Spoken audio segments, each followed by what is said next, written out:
solo palabra clara, na un coração de mais puro de quilat.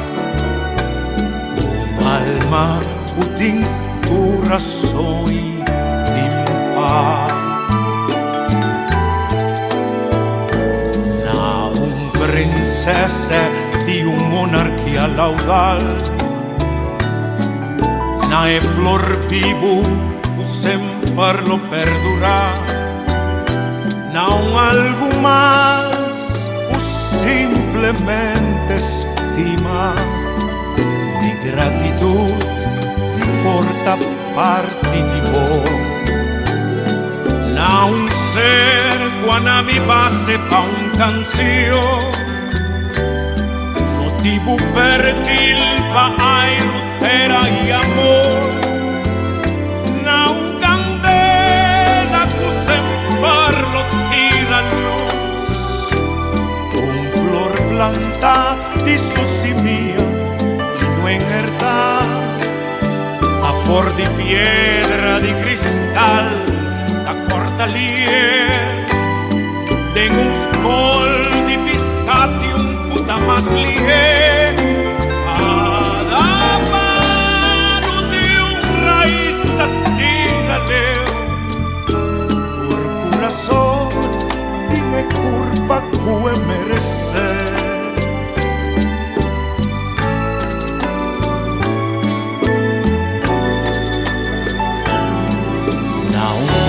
Tan tierno, fino y ejemplar, na un ser de un solo palabra clara, na un corazón de más puro dignidad, un alma que tiene tu razón de pimpar.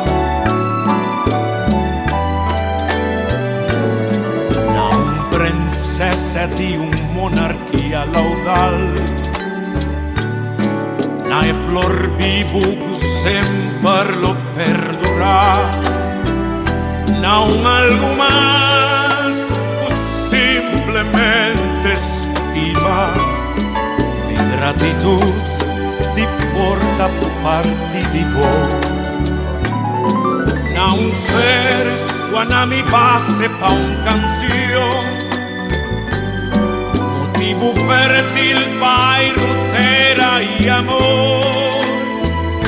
Non candela que sempre lo tira luz, non flor planta di su simia e no en herdad, da for di piedra di cristal, da cortalie, den un col di piscati un puta mas lié.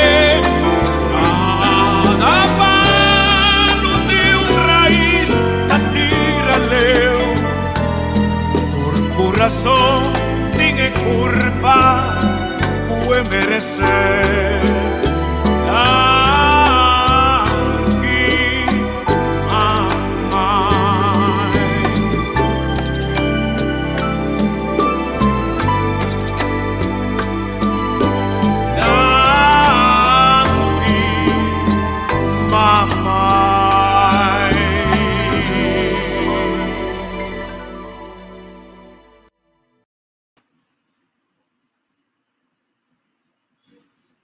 Bom dia. Estou contente que nós temos vida com saúde, que nós temos a trover para deleitar você. E canção aqui não está assim, os amigos se traz a três. Se não está fora de caminho da vida da original. Então, estou contente que era de mira, tem talk show na Holanda, com o repórter na manhã Jeroen Bo. Caminha na Tahasi. Não está se seguro, não está cometendo mesmo erro com a maioria de talk show, eigenlijk está quem que não invitar na final, o tema está bem bacana, é grupo de que não bacana, tem problema.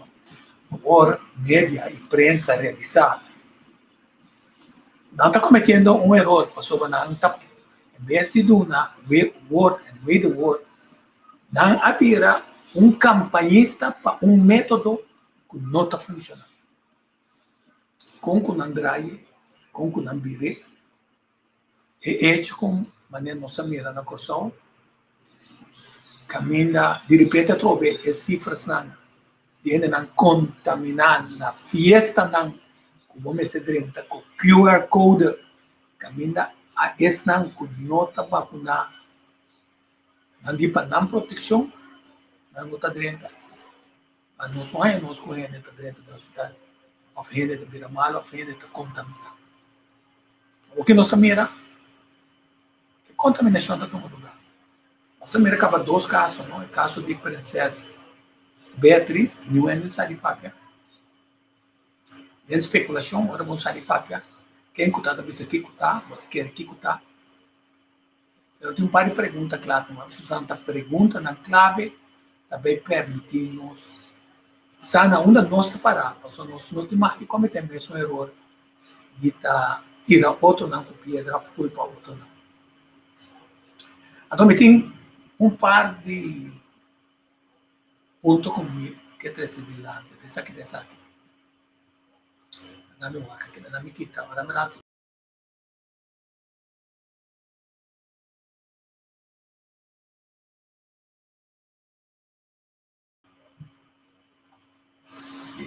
Nossa assassina aqui, exato. Ok? Até agora, nós tomamos cambio de definição. Essa é uma forma não para mirar o wega sushi. Nós temos esse wega sushi, não? Agora botão pegar cabrito de dominó. Ao botar acudão, não tem chumbo dentro. Até agora, tem definição novo. Tem uma sem booster shot, a botar pelo não vacuna. Quer dizer, ainda não é primeira vacuna, de duas vacunas, não digo não, agora se você não vai bailar, vai gozar. Mas Janssen, quando você dança, nós tomamos carnaval, mas é sempre de vai bem back, bem cambiar a palavra com não, ainda não. Você tem ponto não. Que hora sim. Até agora trobe que será na Holanda, o lockdown fez 5 detalhes, caminho da hora que também sofre perda, cultura também sofre perda, música não está sofrendo perda. Então, tudo isso aí o governo está vendo para financiar, mas coisa que não está vendo na Holanda para financiar compra de Rembrandt de 150 milhões de euros. 150 milhões de euros.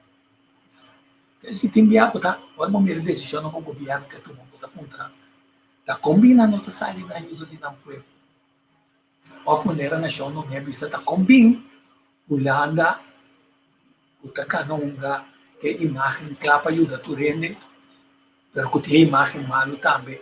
O Teta squeeze, Itália squeeze, Espanha squeeze, Turquia squeeze, Grécia squeeze, nossa que bom. Ele se comporta possível caminho da tem pandemia, que nota para nós mesmos cara uma quantidade de coisas vai ver. Caminho negociante não está perdendo mais de 50, 70% de venda. Não tem 100 para não fazer compras até se não tem mês, não estão mantendo. Quer dizer, se ainda não está mantendo 100, arriba certo momento da duas coisas, ou lugar vai bancarrota, ou negócio não vai bancarrota, e ainda não troca, está bom, que assim bom, o país vai ter bancarrota, e tem uma imagem ainda não está bem. E assim é como se que tem esse círculo vicioso. Então, você pensa, estadísticas não vão clave nessa aqui, não? Você investigar coisas, na corção, são que atrás do governo, não tem governo, traz de cortina, avisame, flat, digo, estadísticas são importantes. Nós não dizemos para as estadísticas. Tratamento alternativo está importante. Nós não dizemos para tratamento alternativo. Tá, é vacuna culana do nosso por nada ainda não tem dicho PLMB.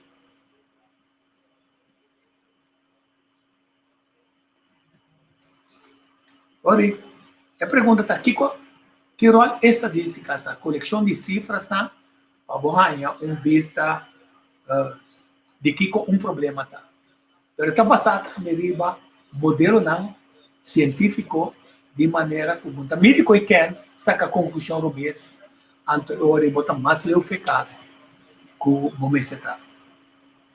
Quer dizer, importante tá pensar aqui quando está coletar, como não está coletar, é método, é erro, margem de erro, é método que está sendo usado, então é conclusão que está sendo sacar de uma forma rápida.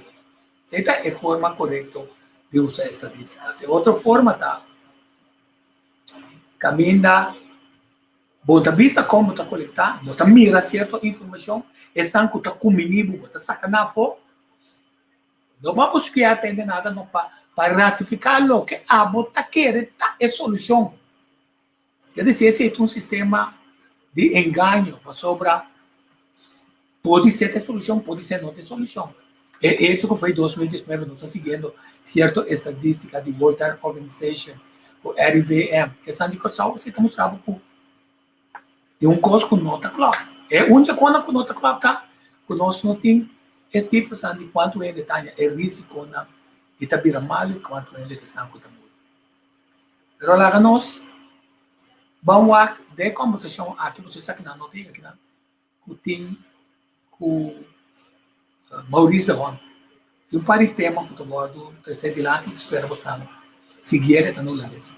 Welkom bij De Nieuwe Wereld, verdiepende gesprekken in een tijd van verandering. Mijn naam is Ad Verbrugge en vandaag is bij mij te gast Maurice de Hond, statisticus en dataspecialist.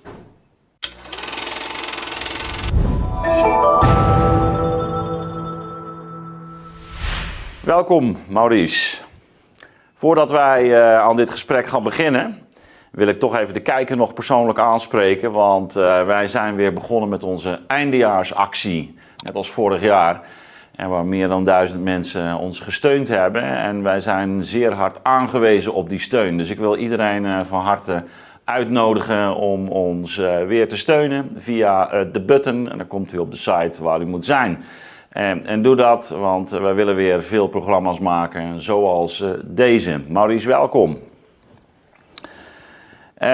Ja, centrale thema wat mij betreft voor ons gesprek vandaag is de manier waarop media en overheid omgaan met beschikbare data en ook wetenschappelijk onderzoek. Ik weet niet hoe het jou vergaan is, maar ik zat vorige week naar de persconferentie te kijken. Op een goed moment biedt onze premier zijn verontschuldigingen aan. Nou, dat klonk op zich nog wel enigszins oprecht. Tegelijkertijd dacht ik, ja, er wordt toch ook wel een boel niet gezegd. Want het leek mij eigenlijk al het meest waarschijnlijk, als je dan toch op dat moment je verontschuldiging moet aanbieden voor de situatie waarin we nu zitten, zeggen we, nou, we zijn echt al wat te laat begonnen met de boosters. Ik had het daar 2 weken geleden onder andere met Jona Walk over. Omdat je op basis van eigenlijk de data die ook uit Israël kwamen deze zomer en ook elders, je heel duidelijk kon zien dat er een verhoogd risico was. Voor mensen die, met name natuurlijk de kwetsbare ouderen, die gevaccineerd waren, maar dat eigenlijk de vaccinatietermijn al de 3-4 maanden was, die waren verstreken. Dat gebeurde niet. Het is in de Kamer deze week gelukkig wel uitvoerig aan de orde geweest, maar ja, mijn verbazing, en ik weet niet hoe jij er tegenaan kijkt, van ja, is dit nou het falen van zo'n adviseringsketen?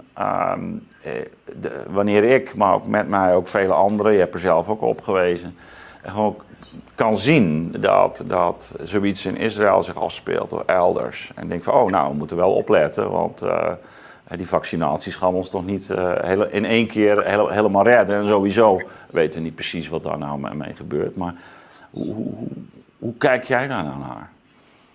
Ja, het is eigenlijk een continu proces geweest vanaf het begin, maar wordt steeds duidelijker en prangender dat het verzamelen van cijfers in Nederland niet gebruikt wordt om beleid transparant te maken en te onderbouwen en discussies aan te gaan. Wat is het beste? Nee, cijfers worden gebruikt als een soort propaganda voor het beleid wat blijkbaar het RVM of het OMT graag wil. Of graag wil uitstralen, en de minister ook. En eigenlijk wat bijvoorbeeld ten aanzien van de boosters is gebeurd, dat vanaf de zomer was steeds het punt, ja, de vaccinatie zal ons redden. Iedereen moet zich laten vaccineren. En er was geen enkele ruimte om te laten zien dat er ook bij vaccineren een aantal problemen op ons afkwamen. Die we al in Israël zagen en ook in Engeland zagen. Maar als je zag hoe ze de data presenteerden, wilde men eigenlijk, bij wijze van spreken, maskeren wat er aan de hand was. Zodat bij de persconferenties, zowel Rutte als de Jonge, en ook op alle momenten daartussen, men voortdurend kon zeggen, ja, het biedt veel bescherming, vaccineren. En ook ziekenhuisopnames met een factor, 25, 20 keer zoveel bescherming. Maar het aardige is, als je naar die data kijkt, ik heb bijvoorbeeld dit werd vanaf half augustus, was deze grafiek die elke week op de website van het RVM stond. 6-weekse periode waarin de vaccinatiestatus van de mensen die positief zijn getest. En dit was van 14 november. Maar dat was 6 oktober, 14 november. En elke week kwam er weer een nieuwe grafiek zoals deze. Weer met een periode van 6 weken, maar een week verschoven. Maar ja, dit is niet belangrijk. Belangrijk is hoe het verlopen is. Dus wat heb ik gedaan? Elke week, vanaf half augustus, heb ik de cijfers gedownload. En heb ik gekeken, wat is er nu aan de hand? En dan zie je hier, als je de bovenste lijn neemt, dat op 29 juli, midden van die periode van 6 weken, 79% van de mensen die positief getest waren, van degenen van plus 80 jaar, waren gevaccineerd. Dubbel gevaccineerd. Dat is gelopen naar inmiddels 90%. Maar als je bijvoorbeeld deze groep neemt, de 50 tot 59 jaar, begint het bij 39 en is het nu 81%. Dus, en toen waren er minder gevaccineerd van deze groep, maar we zijn in juli, die groepen zijn niet zo verschrikkelijk veel meer toegenomen. En dan maar wat hun discussie steeds, punt was, vaccinatie biedt bescherming. Ja. En ja, biedt een bescherming, want het was 39 en inmiddels. Maar wat veel belangrijker was, die bescherming neemt af. En door deze grafiek moest ik maken. En het was niet de grafiek die je aantreft bij het RVM. Want het RVM... Ja, want dit is het aantal gevaccineerden onder positief getesten. Ja. Dus je ziet eigenlijk dat bij die oudere leeftijdsgroep is dat al van begin af aan continu vrij hoog. Ja, maar dat was omdat ze toen al deze waren al 3 maanden toen... Precies. Nou, die zouden waarschijnlijk sowieso nog hoger zitten. Niveau. Maar het was toen inderdaad ook al meer dan 3 maanden geleden. Want die zijn, maar hier zie je het dus inderdaad oplopen. En ik heb in de groep 40 tot 49, die komt zo. Ja. En misschien kunnen we nog even terug naar die grafiek die je net liet zien van de RIVM. Ja. Want dat is inderdaad natuurlijk heel significant. Men neemt dan dus die periode van 6 weken om daar het gemiddelde over te... Maar dan zie je dus ook niet de meest recente ontwikkeling. Nee, want een week later zie je deze grafiek van een week later, die allemaal nog een beetje op elkaar lijkt. Dus als je alle grafieken naast elkaar zet, zie je het verloop. Maar je begrijpt toch niet goed waarom ze deze periode van 6 weken dan om korte trends te zien? Maar dat is wat ze ook doen met de ziekenhuisopnames en de vaccinaties. Ja, precies. Want daar was het eerste grote rapport eind augustus. En dat was de periode begin april tot eind augustus. Assim, nós estamos analisando o que tu vai, você não escuta e pergunta não. É mal uso de estatísticas, com um período cortico, não selecionar, caminha não por manipular a informação para justificar o que não mês que visa, não talaga, e estatísticas não ajudam-nos na chegar à decisão correta. En het was 95% van de mensen in de ziekenhuizen ongevaccineerd. Ja, en dan nemen ze dus een periode van 5 maanden. En ze differentiëren niet naar leeftijd, want het grote probleem in de ziekenhuizen zijn vooral de ouderen. Ja. En daar is de bescherming aan het afnemen. Ik ben er toch uitermate verbaasd over. Hè. Pieter Omtzigt zegt op een gegeven moment, ook mede naar aanleiding van die toeslagenaffaire, dat de regering en overheid eigenlijk te sterk bezig zijn met beeldvorming en onvoldoende met de realiteit.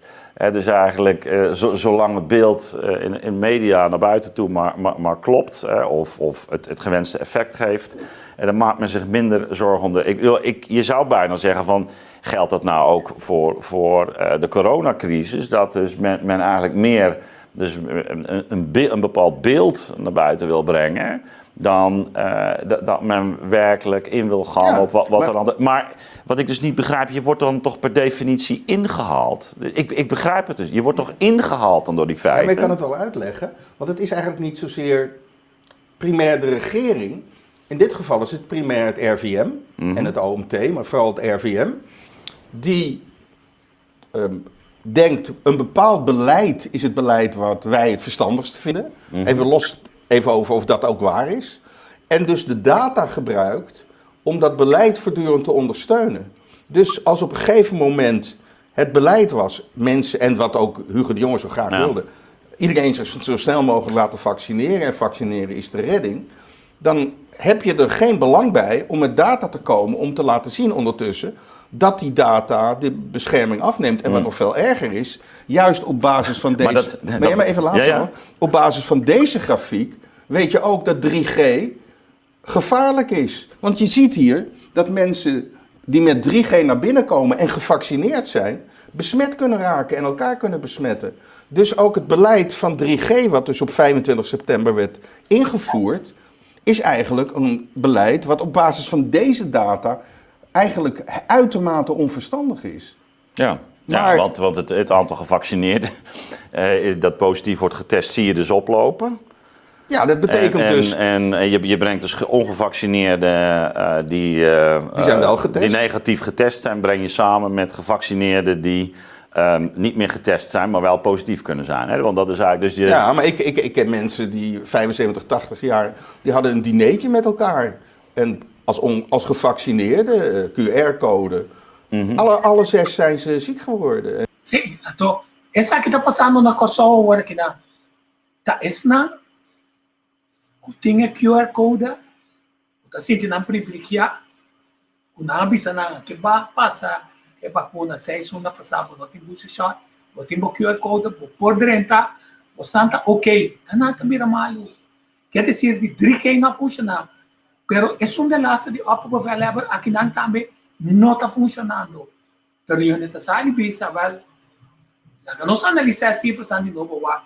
Tá combina a coisa passando to. Of tá sai bisa trobe. Ja, a drenta se não sa, dinge grupo e to gente que não tá na perda. A senhora meio acha seu trabalho bom, o governo acha seu trabalho bom, remen acha seu trabalho bom. Com que bobire, com que hecho que tá rende na que tá que QR code tá na dificuldade. En 1 is er inmiddels van overleden. Terwijl ze dachten dat ze in een beschermde situatie waren, want het was toch de QR-code. Terwijl als je naar deze grafiek kijkt, dan weet je dat er daar veel besmettingen kunnen plaatsvinden. Nou is het wel zo dat het aandeel wat dan ziek wordt en erg ziek wordt relatief kleiner is, maar in absolute aantallen is het ook behoorlijk veel. Want wat ook een hele interessante is, we zitten nu in een situatie dat, als we nu dit jaar, van dit moment vergelijken met exact een jaar geleden.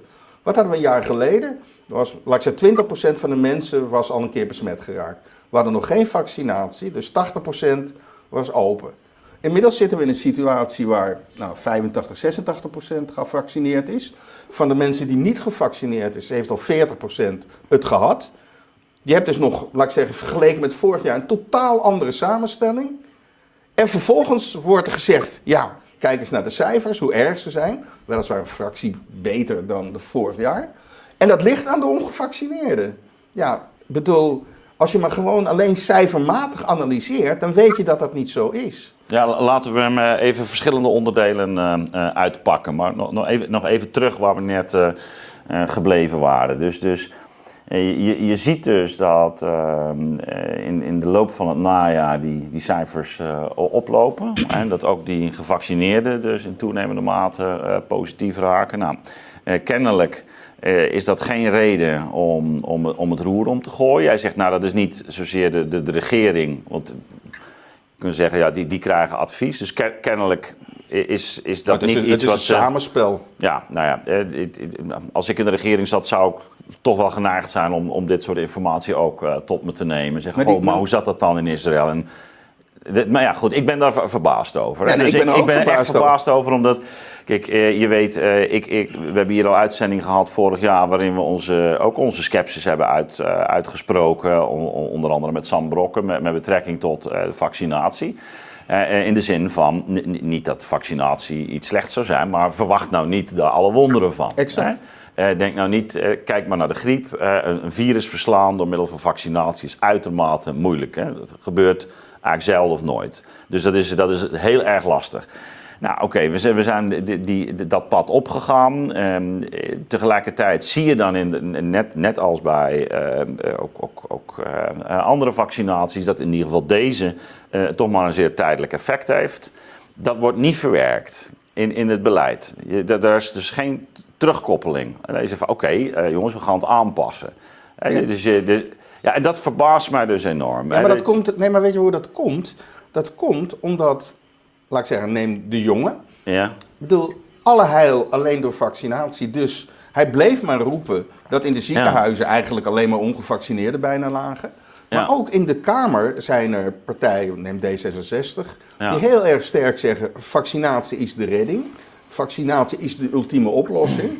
En elk brok informatie die misschien zou kunnen betekenen dat vaccinatie niet de redding was, werd beschouwd als een soort aanmoediging voor ongevaccineerden om zich niet te laten vaccineren. Dus daar werd geen ruimte voor geboden. Alleen daarmee nemen ze zichzelf ook in de maling. Nee, ja, goed, dat bedoel ik. Sim, atunanta nek na mes pa hecho, com maneira que era de notícia, discordan uta aplicar a purificação de aire em toda classe. Esta método grátis não, mais barata, junto com forma para controlar a limpeza de aire, CO2 alta. Então, esta funciona. Você que quer na R20 diz, mas é assim, investigação promete. Para sobra, pode ser passou em não tomado.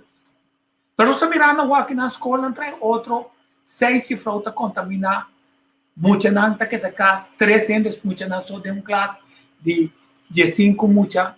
Quer dizer que constantemente a torpedear possibilidade de outra solução mais efetiva, para não insistir com não análise, com não modelo, com tá cherry pick, para ver o que não quer ter solução, mientras que a solução não está dando alívio com ele está buscando. Mas também coisas para World Health Organization, também coisas para todo o país, também conta para coisas, mas coisas para sobrar, nós damos etc. values cop.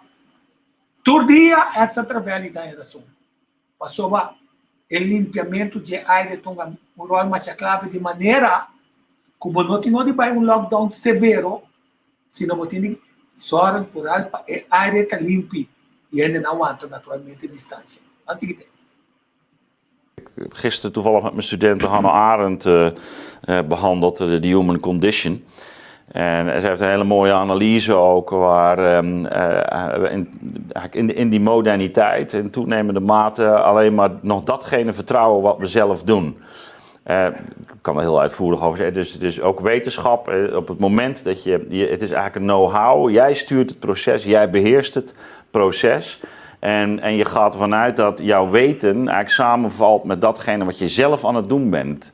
Wat natuurlijk per definitie een blinde vlek heeft, namelijk wat gebeurt er met dat wat jij niet doet. Hoe de werkelijkheid reageert. Hè? Dus je zit als het ware gevangen in je eigen model, om het zo maar te noemen. Dat is waar, maar dat is zowel politiek met hun adviseurs. Ja. En dat wordt als het ware ondersteund door media. Ja. Media zijn niet degene die vervolgens kritisch het benaderen. sim, e media, talvez aqui não, também, tá sem, tá quem tá paga per propaganda, tá quem tá dona é propaganda, tá quem tá vende é propaganda, tá quem tá controla é companhia de propaganda, tá quem tá ciência também. Você quanto ainda Bill Gates tem dentro do lugar para ter a donar subsídio, ter a financiar tudo que não está assim, só se tanto certo. E assim, o pedindo na rico na que se assim científico não está controlar, ele não tem World Health Organization não está controlar, ele não tem governo não está controlar e não está controlar mídia, passou se boa bom, está saindo na merca, é que tinha antes não botava trabalho de canal para outro para ganhar mais informação. O aqui é mesmo coisa que não vista na Holanda, é mesmo coisa que não vista na Alemanha, é mesmo coisa que não vista na Espanha, é mesmo coisa que não vista na América, é mesmo coisa que não vista na toda a mídia na pagar. Tá percebe que tem tipo de mídia na aqui que está pedindo para donação para pôr assim é programa de uma outra forma com critério não para o público controlar não para só se botar ranha com não também manipular para ficar em cabo de uma direção robês bota dona não é apoio financeiro com não. Maar versterken dat proces, want ik heb een heel mooi voorbeeld, of een gruwelijk voorbeeld, dat is dit voorbeeld. Wacht even. 2 weken geleden een artikel in de NRC Handelsblad over onderbouwing, de cijfermatige onderbouwing 1G, 2G, 3G. Ja, ik heb het gelezen destijds. Ik heb behoorlijk aan gestoord ook. Ja, maar goed, TU Delft had een berekening gemaakt. En ik ben altijd iemand met een paar mensen om me heen. Die gaan dan naar de basis toe. Ja. Gewoon geïnteresseerd, hè, van hoe doen ze dat? Ja. Nou, dan kwam je tegen, dat was eigenlijk gebaseerd op de ervaring van die field labs, al een tijd geleden. Deze zomer, toch? Ja, nou zelfs daarvoor. Okay. En de aannames waren eigenlijk uit nog voor de zomer of in de zomer. Nou, dat mag. Maar toen we door zijn gaan rekenen, hebben ze een gigantische rekenfout zit erin. Wat hebben ze gedaan? Ze hebben gezegd, oké, in de eerste plaats was een aanname. Mensen die gevaccineerd zijn, hebben een 4 keer zo kleine kans om besmet te raken. Dat is inmiddels een achterhaalde aanname, maar goed, 4 keer zo klein. Ja. En mensen hebben een 20 keer zo kleine kans om in het ziekenhuis te komen. Wat hebben ze volgens in een rekenmodel gedaan? Ze hebben die 20 keer zo kleine kans, hebben ze vermenigvuldigd op die 4 keer zo kleine kans. Dus in plaats van dat in een 80 keer zo kleine kans, in plaats van 20 keer. Dus dit artikel in NRC Handelsblad, die laat zien, dit is bij 3G, dit is bij 2G en dit is bij 1G, is niet alleen op oude aannames, waardoor het helemaal niet meer geldig is. Maar er zit ook een valikante rekenfout. Een valikante rekenfout is. Nou zeg je van ja, dat kan misschien wel gebeuren, maar dit is materiaal in NRC, wat mede gebruikt wordt bij het keuzeproces, gaan we 2G doen of niet? Então, é punto que está treze e dano. Se não corda bom, não. Tá pensei a apoteca não tá indo não, mas já preciso. Passou não, mas se do nabo 1 miligrama mais tanto que o doutor deve recetar, ou 10 miligramas mais tanto, é net suficiente para quebrar toda a estratégia com doutor de coração, com doutor de pulmão, tá? Daí fica bom, bobisa, mas rekem fout. Passou para vida de gente está relacionada com isso aqui. E está sendo calculação não up-to-date. Que esse bom modelo não está modelo up-to-date de maneira que o botim todo dia é melhor informação possível. Não, está usando a informação que o bom manipular, média não conhece, para não maneira lora que da bisa costa o abo que para não bisa. Nou, 2G is net zo slecht als 3G. En dan ga ik niet eens op de principiële punten in. Ik ben nu alleen even als data. Nee, precies. Ik zie ook wat. Nou, en dan zie je dat, ja, en inmiddels heeft de TU bevestigd dat het inderdaad een fout is. Ik heb hier nooit een correctie op gezien, maar er is weer een nieuw model. Oké, ze hebben dat ook, de TU heeft het ruiterlijk toegegeven. Nou, nog niet ruiterlijk. Okay. Iemand van onze groep heeft een mail gestuurd omdat hij op een alumni was van de TU Delft. En zei, is dit waar? En er is een mail eergisteren ontvangen dat het inderdaad waar was, maar dat het enzovoort. Nee, nog niet ruiterlijk dus. Ja. Maar zo zie je, en dat wil ik even op wijzen, dat alle data, en dat heb ik hier ook. Neem bijvoorbeeld dat vliegtuig uit Zuid-Afrika. Ja, nee, maar laten we deze even, want dat is we pakken dit nog op.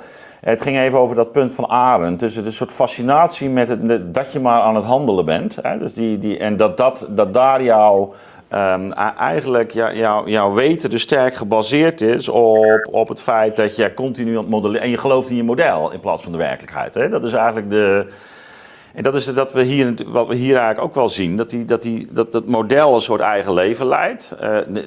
De correctie vanuit de werkelijkheid, in dit geval het virus, heel moeilijk binnenkomt. Althans bij op dit moment de beleidsmakers.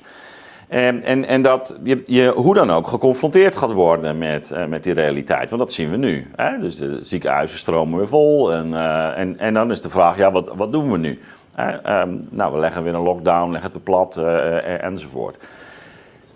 Terwijl je zou kunnen zeggen, men in plaats van dat men zich gaat bezinnen op het model en op het proces zelf, van hoe zijn wij hier eigenlijk aan het werk met elkaar, krijg je iedere keer als het ware dezelfde reflexen van we komen weer nu met dit. Terwijl je zou zeggen, moeten we niet gewoon ons fundamenteel bezinnen op waar we nu met elkaar eigenlijk mee bezig zijn. En hoe we hiermee bezig zijn. Ja, maar dat is... Dus we zitten vast in het antwoord, zonder dat we het probleem eigenlijk goed analyseren. Ja, maar dat komt omdat we hebben daar de regering die zich baseert op een RVM. RVM die ook een soort koppigheid heeft. Ja. Van Dissel, het erkennen van dat de wereld nu wat anders is dan toen, is heel moeilijk voor hem. En dan heb je een publiek dat vooral bang is.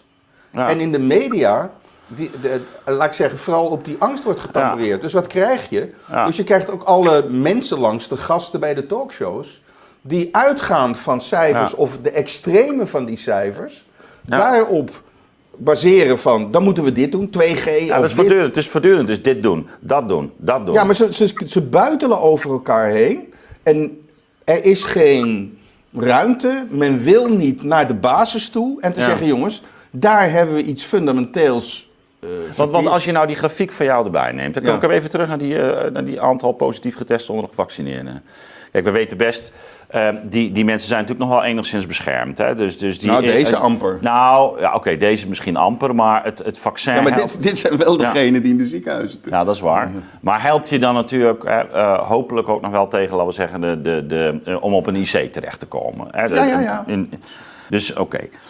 Maar dat risico neemt toe. Ook dat risico neemt toe. Ja, goed, dat zien we natuurlijk ook. Hè. Maar als je dan het pure eerlijke verhaal vertelt, dan moet je zeggen, ja, we moeten het niet over gevaccineerden en ongevaccineerden meer hebben.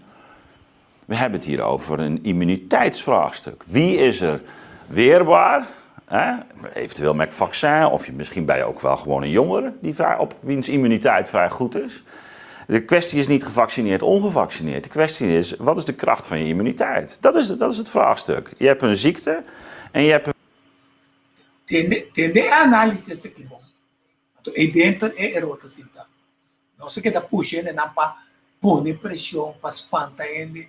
Abu tá vacuna, abu não tá vacuna, você tem uma pátria, você tem uma proimo, abu tá egoísta, abu não tá egoísta. Pero não é nem tá papia, então orsina comissa tá papia. Passou não está cambiando a definição, então de cambiamento de definição não está pensando flat. Tá gente que oficita gente que não está vacuna, abrir malo, amor, pero esta tem onda letra da zica. Com outra palavra, esta tem sistema imuno comprometido. Pero talvez ali da vamos estar vai dizer que se sigue racionamento.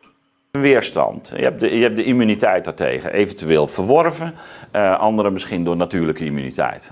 Dat is en verworven ofwel omdat je ziek bent geweest, dan wel doordat je het vaccin hebt gehad. En als je zo gaat kijken van waar zit zeg maar, de zwakke immuniteit in onze en daarop beleid gaat voeren, dan heb je een heel ander verhaal dan want dat is het probleem. Ja, maar dat is ook waar. Het vaccin is het antwoord en men gaat zich blind staren op het antwoord. Is gevaccineerd, ongevaccineerd, dus alle jongeren ook ongevaccineerd. Terwijl het is een immuniteitsvraagstuk. Jazeker, maar ook daar loopt propaganda door data heen. Want als je gewoon kijkt neutraal naar de informatie wereldwijd, dan blijkt het natuurlijk opdoen van de infectie een veel duidelijke bescherming te geven dan het vaccin. Ja. Nou, maar ook daar komen onderzoeken uit. Ik ben een groot onderzoek uit Amerika tegengekomen. Van CDC in 9 staten in Amerika. Wat ook in de Nederlandse media is verschenen. Dat eruit zou blijken dat het vaccin betere bescherming gaf dan infectie. Als je naar het onderzoek keek, dat was dramatisch slecht uitgevoerd.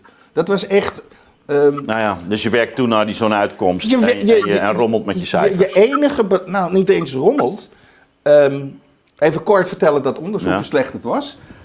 Ze hebben in 9 staten hebben ze alle patiënten genomen met klachten die op corona leken. En dat waren er heel veel mensen. En vervolgens zijn ze gaan kijken hoeveel daarvan hadden echt corona. En dan hebben ze het onderscheid gemaakt. De mensen die in het ziekenhuis lagen, die corona al hadden gehad, maar nog niet waren gevaccineerd. En de mensen die wel waren gevaccineerd. En toen kwamen ze tot de conclusie dat de mensen die met corona-achtige klachten in het ziekenhuis lagen, die gevaccineerd waren, minder corona hadden dan de mensen die de infectie hadden doorgemaakt. Maar wat bleek? Maar 5% van de mensen die in het ziekenhuis lagen met corona-achtige klachten hadden ook echt corona. 95% niet. Ja. Dus ze zijn... De reden waarom ze in het ziekenhuis lagen kwam in het hele onderzoek niet voor. En in het rapportage staat er ook, van de mensen met corona-achtige klachten hebben we deze uitkomst. Maar die werd dan vertaald met, het vaccin biedt meer bescherming. Terwijl echt, er zijn zoveel onderzoeken die zeggen dat immuniteit veel meer beter is. En ook langduriger en waarschijnlijk breder dan de vaccinatie. Maar als jouw enige verhaal is vaccineren, boosteren, dan hebben we een 25... Ja, maar dat is precies... Ja, maar dat is het probleem. Ja, en even voor de duidelijkheid, we zijn geen antivaxers. Hè? Ik ben gevaccineerd. Jij bent nog gevaccineerd ook. En ik heb het ook al een keer gekregen, recentelijk. Ja, recentelijk was jij ziek, begreep ik. Nou, ziek was ik niet echt. Nee. Ik was positief. Maar oké, je was positief. Goed.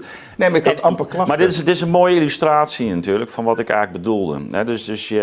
Dus het spreken over vaccineren is het spreken over dat wat wij kunnen doen, het model, dat we onze technische oplossing. En we analyseren nu de problematiek vanuit gevaccineerd, ongevaccineerd. Terwijl het probleem is immuniteit, kortom, sterk of zwak. Dat is eigenlijk de vraagstuk. Waarbij een vaccin eventueel kan helpen die immuniteit te versterken. Bij mensen die zwak staan, een booster kan geven. Maar bij degene bij wie die immuniteit goed is, bijvoorbeeld jongere kinderen, speelt dat eigenlijk nagenoeg geen, tenzij je weer tot een risicogroep, omdat je een onderliggend lijden zou hebben. Dus als je het vraagstuk gaat herdefiniëren op een meer zuivere manier en zegt van we zitten met een immuniteitsvraagstuk, dan krijg je een heel andere benadering. Nu staat iedereen zich blind op vaccins en vaccinatie. Dan zeggen nee, we hebben een immuniteitsvraagstuk en daar moeten we iets aan doen. Ja, maar de kern is, je definieert het probleem wel. Het probleem, ja. Alleen als jij met de data bezig bent, waarbij je niet laat zien dat dat het kern van het probleem is, kom je niet bij de kern van het probleem. Precies. En dat is wat er voortdurend gebeurt. Alle data wordt eigenlijk gebruikt voor het beleid. We moeten vaccineren, want als we vaccineren is het probleem opgelost. Ja. En helaas... Terwijl je het immuniteitsvraagstuk moet stellen. Ja, helaas is het vaccin wat aan belang aan het afnemen. En boosteren we natuurlijk te laat. Maar dankzij de booster is het opgelost. Dus wat zegt Europa? Iedereen na 6 maanden gevaccineerd, nog een keer gevaccineerd worden. En let maar op, we gaan 2G invoeren. 9 maanden nadat je je laatste vaccin hebt gehad, vervalt dat 2G en moet je boosteren.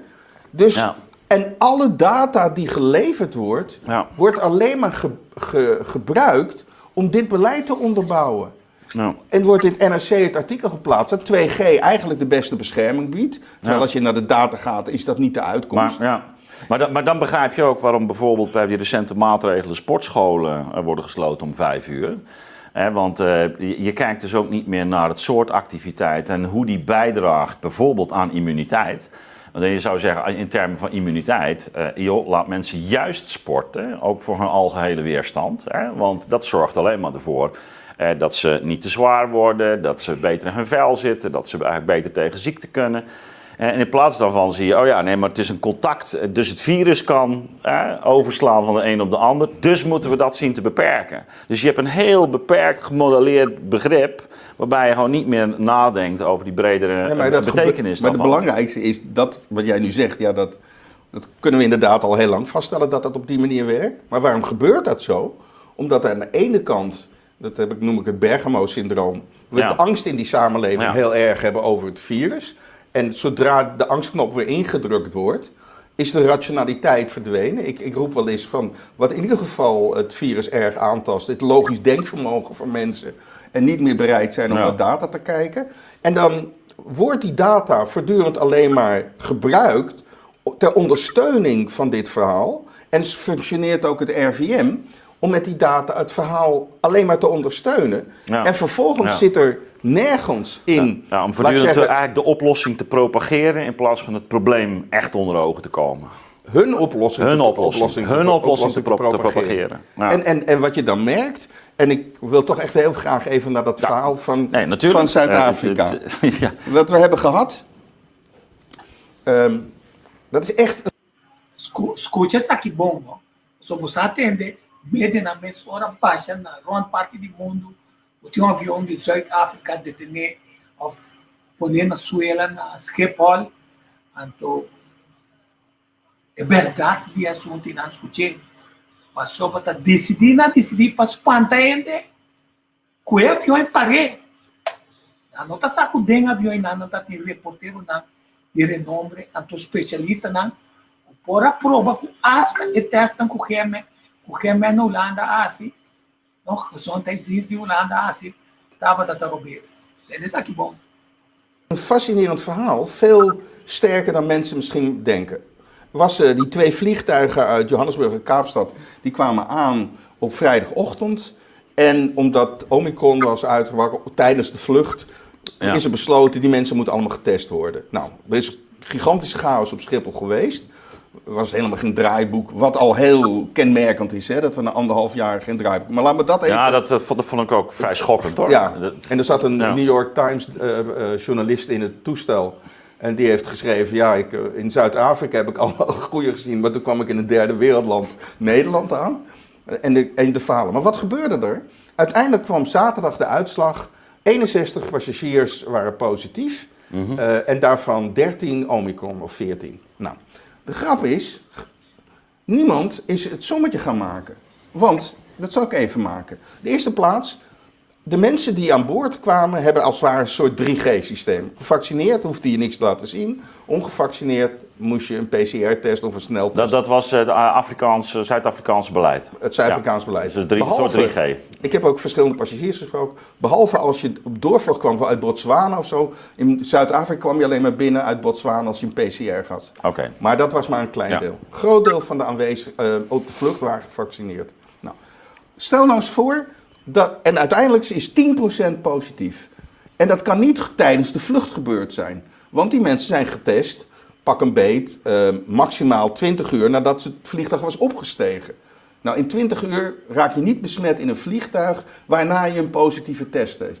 Het virus heeft 2,5 tot 3 dagen nodig voordat je positief bent. Weet ik ook uit eigen ervaring, voordat je positief bent. Dus de mensen die besmet eruit kwamen bij de GGD, moeten dat dus voor instappen opgedaan hebben. Nou, dan gaan we even doen, net alsof er andersom een vliegtuig was, met 600 passagiers vanuit Amsterdam naar Kaapstad of Johannesburg. In Nederland is op dit moment, nou dan ben ik heel ruim, 2% van de mensen positief. Nou, dan heb je, laten we zeggen, 7... dan kun je de rekensom maken. Ja, maar en die mensen die ongevaccineerd moesten ze ook getest worden en die waren er ook nog uitgezeefd. Ik heb het sommetje gemaakt. Als we uit Nederland naar Zuid-Afrika gevlogen hadden, hadden er 10 positief geweest. En Zuid-Afrika heeft op dit moment een lagere incidentie dan in Nederland. Ja. En dan krijgen we dus 61 mensen. Ja. Vervolgens heb ik met mensen gesproken in het toestel, maar heb ik ook het verhaal gelezen van die mensen die zogenaamd, of die uit het hotel waren gevlucht en uit het vliegtuig waren gehaald. En vervolgens dat Spaanse stel. Dat Spaanse-Portugese stel. Oh, de Portugese. Ja, nou, zij is Portugees, hij is Spaans. En dit is een artikel uit de Catalaanse krant. Nou, wat bleek? Die dame had 3 maanden voordat ze gevlogen was, had ze het al gehad. Ze heeft vlak voordat ze vertrokken is een negatieve PCR-test gehad in Zuid-Afrika. Krijgt een positieve PCR-test tot haar schok van op die vrijdagavond of vrijdagnacht gemeld door de GGD. Komt in dat hotel, quarantainehotel, vraagt om een nieuwe test, krijgt het niet. Doet een sneltest, allebei negatief. Gaan dan weg, dat is onduidelijk. Dat is die hele rel. Maar dat is ook onduidelijk hoe dat nou precies gegaan is. Worden uitgebracht en gaan uiteindelijk naar een ergens in Haren naar een tuberculose-instituut, waar ze in deze kamer komen. En maandag krijgen ze alsnog die PCR-test. En die is negatief. Dus je bent voordat je vertrekt PCR negatief. Deze is positief bij de GGD en 3 dagen later negatief. Ik heb nog iemand gesproken die positief is getest. Die heeft ook een PCR-test gedaan. Bij de GGD dinsdag was ook negatief. Dus we krijgen 10% positief PCR bij de GGD zaterdag. Dat kan gewoon niet. En ik heb ook nog 2 mensen gesproken die sneltesten hebben gedaan die positief waren. De sneltesten waren ook negatief. Ja, dus statistisch kun je eigenlijk helemaal niet uitkomen op die 60, zeg jij, omdat er dus het aantal... Ja, en ik heb een mail gezien van de GGD naar een van die mensen die positief was. En zegt van, had ik Omicron, was ik onder die 13 of 14. En dan schrijft dat is doorgestuurd naar jou. Ja. En dan lees ik in die e-mail van de GGD, waarin staat, dat kunnen we u helaas niet meedelen, want wegens technische problemen hebben we niet alles gesequenced, dus weten we het niet. De chaos was niet alleen op Schiphol, de chaos is in het lab geweest van de GGD Kennemerland. Want het had nooit meer dan 10 kunnen zijn. En mijn punt is, als ik de baas ben van de GGD en ik krijg er 60 uit, kan ik toch ook rekenen. En dan weet ik niet alleen dat het de chaos op het vliegveld was. Maar dan is het eigenlijk meteen die paniek en die geest van paniek die toeslaat. Wereldwijd. Ja. Zuid-Afrika, omdat er 13, 14... Ze hebben waarschijnlijk gedacht, de Omicron is daar geëxplodeerd, weet je wel. Maar waar dan? Maar dan moeten ze daar in Zuid-Afrika 5 keer zo hoge cijfers dan in Nederland. Tweede conclusie die je kan trekken, als die cijfers goed waren of ongeveer goed, dan werkt 3G helemaal niet. Nee. Want dat stond ook in. Vrijwel alle mensen die positief zijn getest, waren gevaccineerd. Dat stond gisteren in het NRC. Maar niemand die vervolgens de conclusie trekt, het was een puinhoop die PCR-test bij de GGD Kennemerland. 1. 2, 3G en dus 2G gevaccineerden bij elkaar. Kunnen dus ook doorheen komen en anderen besmetten. En dan, ik heb die data gemaakt, ik heb die ook verspreid. Ook internationaal. Niemand die het oppakt. Gewoon, nee, want het beeld, er zaten 10% was positief. En ik krijg... je krijgt dus dat zelfversterkende effect. Hè? Dus die cijfers zijn dramatisch. Dan moeten weer draconische maatregelen worden ingesteld. Maar je kijkt eigenlijk niet meer naar eigenlijk de onderliggende gegevens of wat er nou echt aan de hand is. Assim, na nota double-check.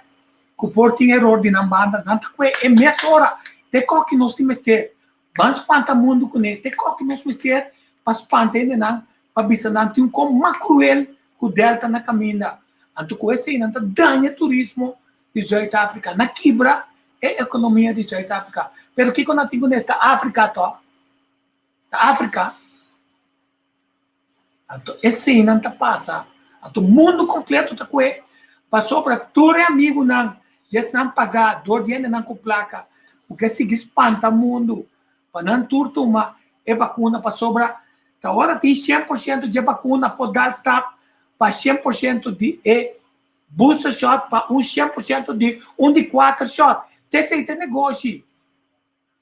Não chega na herd immunity. Não, chega na turende toma 2, turende toma 3, turende toma 4, 5, 6, 7, 8, 9, 10. Esse negócio passou.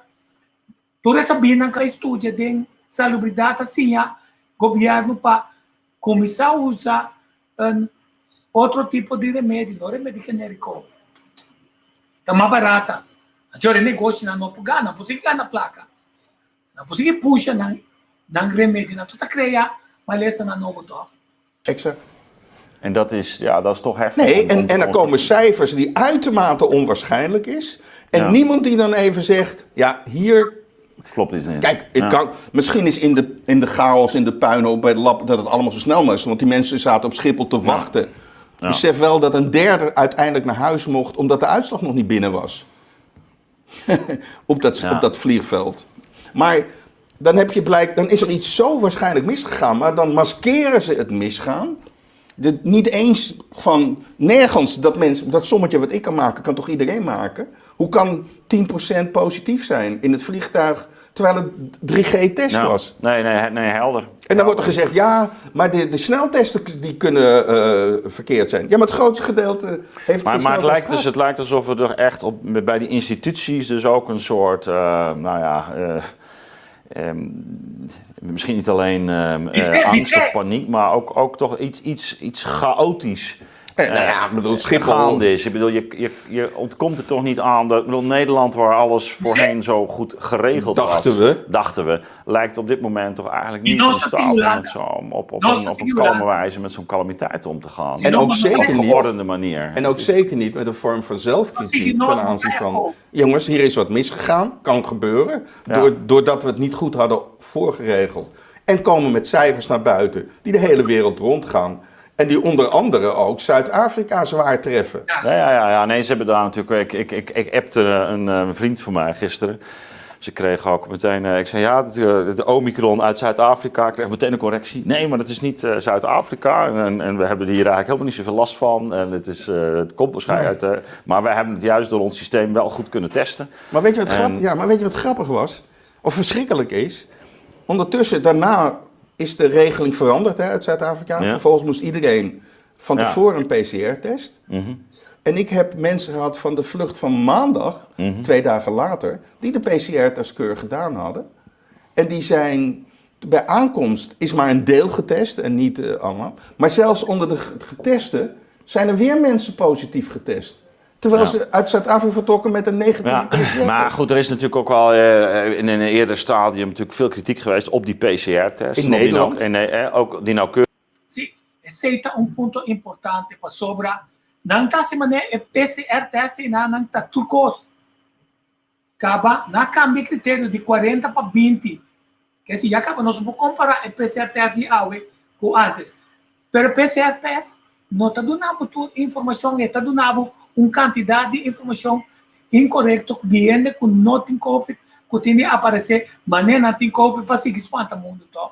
Keurigheid daarvan. Nou, ik kan me ook nog voorstellen dat het op de ene plek misschien nog beter gebeurt dan op de andere. Dat sluit ik ook niet uit. CT-waarden in Nederland zijn ontzettend hoog, waardoor ze het monster ontzettend veel vermenigvuldigen. Ja. En ook hele zwakke signalen worden opgepikt alsof het zekerheid is. Ja. En omdat wij in Nederland de CT-waarden niet krijgen, weten we dat ook niet. Maar het is natuurlijk te gek voor woorden. Want dat hebben ze sowieso gedaan, meen ik, hè? Die CT-waarden. Hebben ze sowieso verder opgetrokken. Nou ja, wat ze niet geven, wat in andere landen, sommige landen wel gebeurt, is per test ook zeggen, bij u was na CT-waarde van dit en dit, bent u positief. Ja. En het is echt een groot verschil.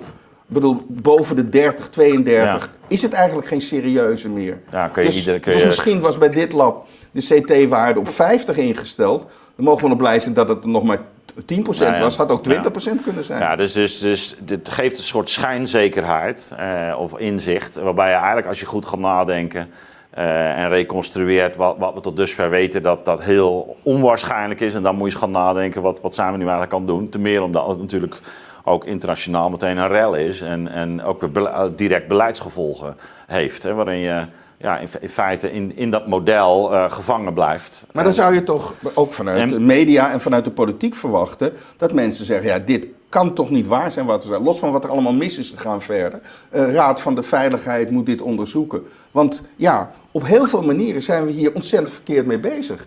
Maar dat gebeurt niet, omdat eigenlijk veel partijen eigenlijk belang hebben bij het feit, oh, daar komt Omicron, oh, het is gevaarlijk. En alles wat we nu aankondigen, is iedereen dankbaar, want dat gevaar komt op ons af. Ja, het lijkt bijna een soort verslaving, hè? Alsof je gegijzeld wordt eigenlijk door datgene waarvan je zegt dat je er vanaf wil, maar op een rare manier ook aan geketend blijft, hè? Ik heb mensen gesproken die op die vlucht zaten, die negatief waren, maar wel in de publiciteit waren van hoe slecht de behandeling was. Mm-hmm. Die hebben dreigmails gekregen van mensen.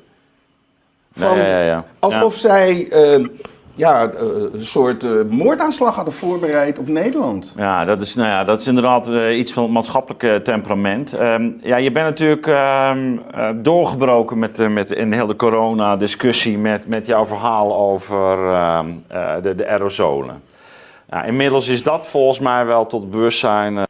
Não, essa aqui tampouco ainda não está no bewustzijn. Pasoba, ayer NOS, não. Sim, ayer estava boa. NOS também está reportar com diferentes aparatos na maneira etc. Ele recomenda ao governo. Aqui não também tem escola, tem assim, então também tem restaurante, então tem conta que área não de toalete. Então tu ainda também para uma área chiquito com nota bom ventilar. Antes nós tínhamos toalete for. Quer dizer, botar sai do ponto de vista com é consumente tá claro. Tem um ente sentar de crise tem de agora o rato. Tá como tá bem se pode ser tá passou para ele não tá bom nada não passa. Se nem investigar é coisa. Então se não bem investigar tá passar é for pensar que não tá funcionando. Que se para bom mira com a cita ali é para corrigir a narrativa para pensar falta dados científicos. Sim, busca dados científicos para sobre tem publicação e prova científica acaba. Ou aplique ele. Doorgedrongen. We zitten hier al sinds 1,5 jaar met een raam open altijd. Hield ik sowieso al van trouwens, een beetje van huis uit meegekregen. Maar het is nu toch wel algemeen onderkend. Ook door onze eigen regering, mondjesmaat. Of er echt beleid op wordt gevoerd is nog een tweede. Luchten, zeggen ze nu wel natuurlijk. Maar hoe het staat met de ventilatie in gebouwen zie ik ook op mijn eigen werkplekken nog alles. Denk je nou... Ik weet niet hoe goed er hier geventileerd wordt. Maar je hebt hier een mooi plaatje meegenomen. Ja, het verhaal dus, is toch wel... Ja. Ik wil even het plaatje vertellen, maar daar toch ook nog wel iets meer. Dit is een plaatje dat eergisteren in de New York Times is verschenen. En dit geeft een aerosol aan. Dus een heel minuscuul klein druppeltje. Waarbinnen het virus bevindt. En je moet even denken aan de omvang. En als je dit, geloof ik, 1 centimeter groot zou achten... Ja. Dan ben je als mens 170 kilometer lang. Ja, dan weet je ongeveer het formaat. Ja, zo klein is het. En wat steeds meer blijkt, en dat bleek al vroeg, natuurkundigen hadden dat gezegd. Maar terwijl altijd gedacht werd, bij griep, heel lang gedacht, dat het via grote druppels je uiteindelijk besmet raakt. Dat was altijd bijvoorbeeld het geval bij mazelen. Tot 1985 dacht men dat mazelen ook via grote druppels. Alleen toen was er een groot onderzoek geweest. En toen bleek dat het door de lucht ging. En sinds 1985 wordt geaccepteerd, mazelen gaat door de lucht, niet door grote druppels. Nou, toen in het begin al natuurkundigen zeiden van, het gaat door de lucht. En ik via data-analyses en die natuurkundigen dat ook communiceerden. Toen werd onder andere gezegd, nee, het gaat grote druppels. En een van de argumenten, ook van Van Dissel en ook anderen, was... ja, want de reproductiefactor is 2,5 en mazelen is 12 tot 18.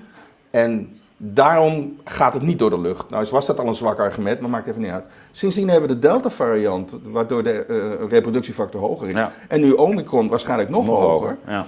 Dan is het nu zo dat het aanvankelijk dat het virus grote druppels schiet, maar nu een take-off heeft genomen. Want nu zou die reproductiefactor best wel eens tussen 10 en 12 kunnen liggen. En elk argument wat bij mazelen gold, ja, en mijn stelling is... Maar hangt toch ook af van de hoeveelheid, in dit geval aerosolen die je inademt.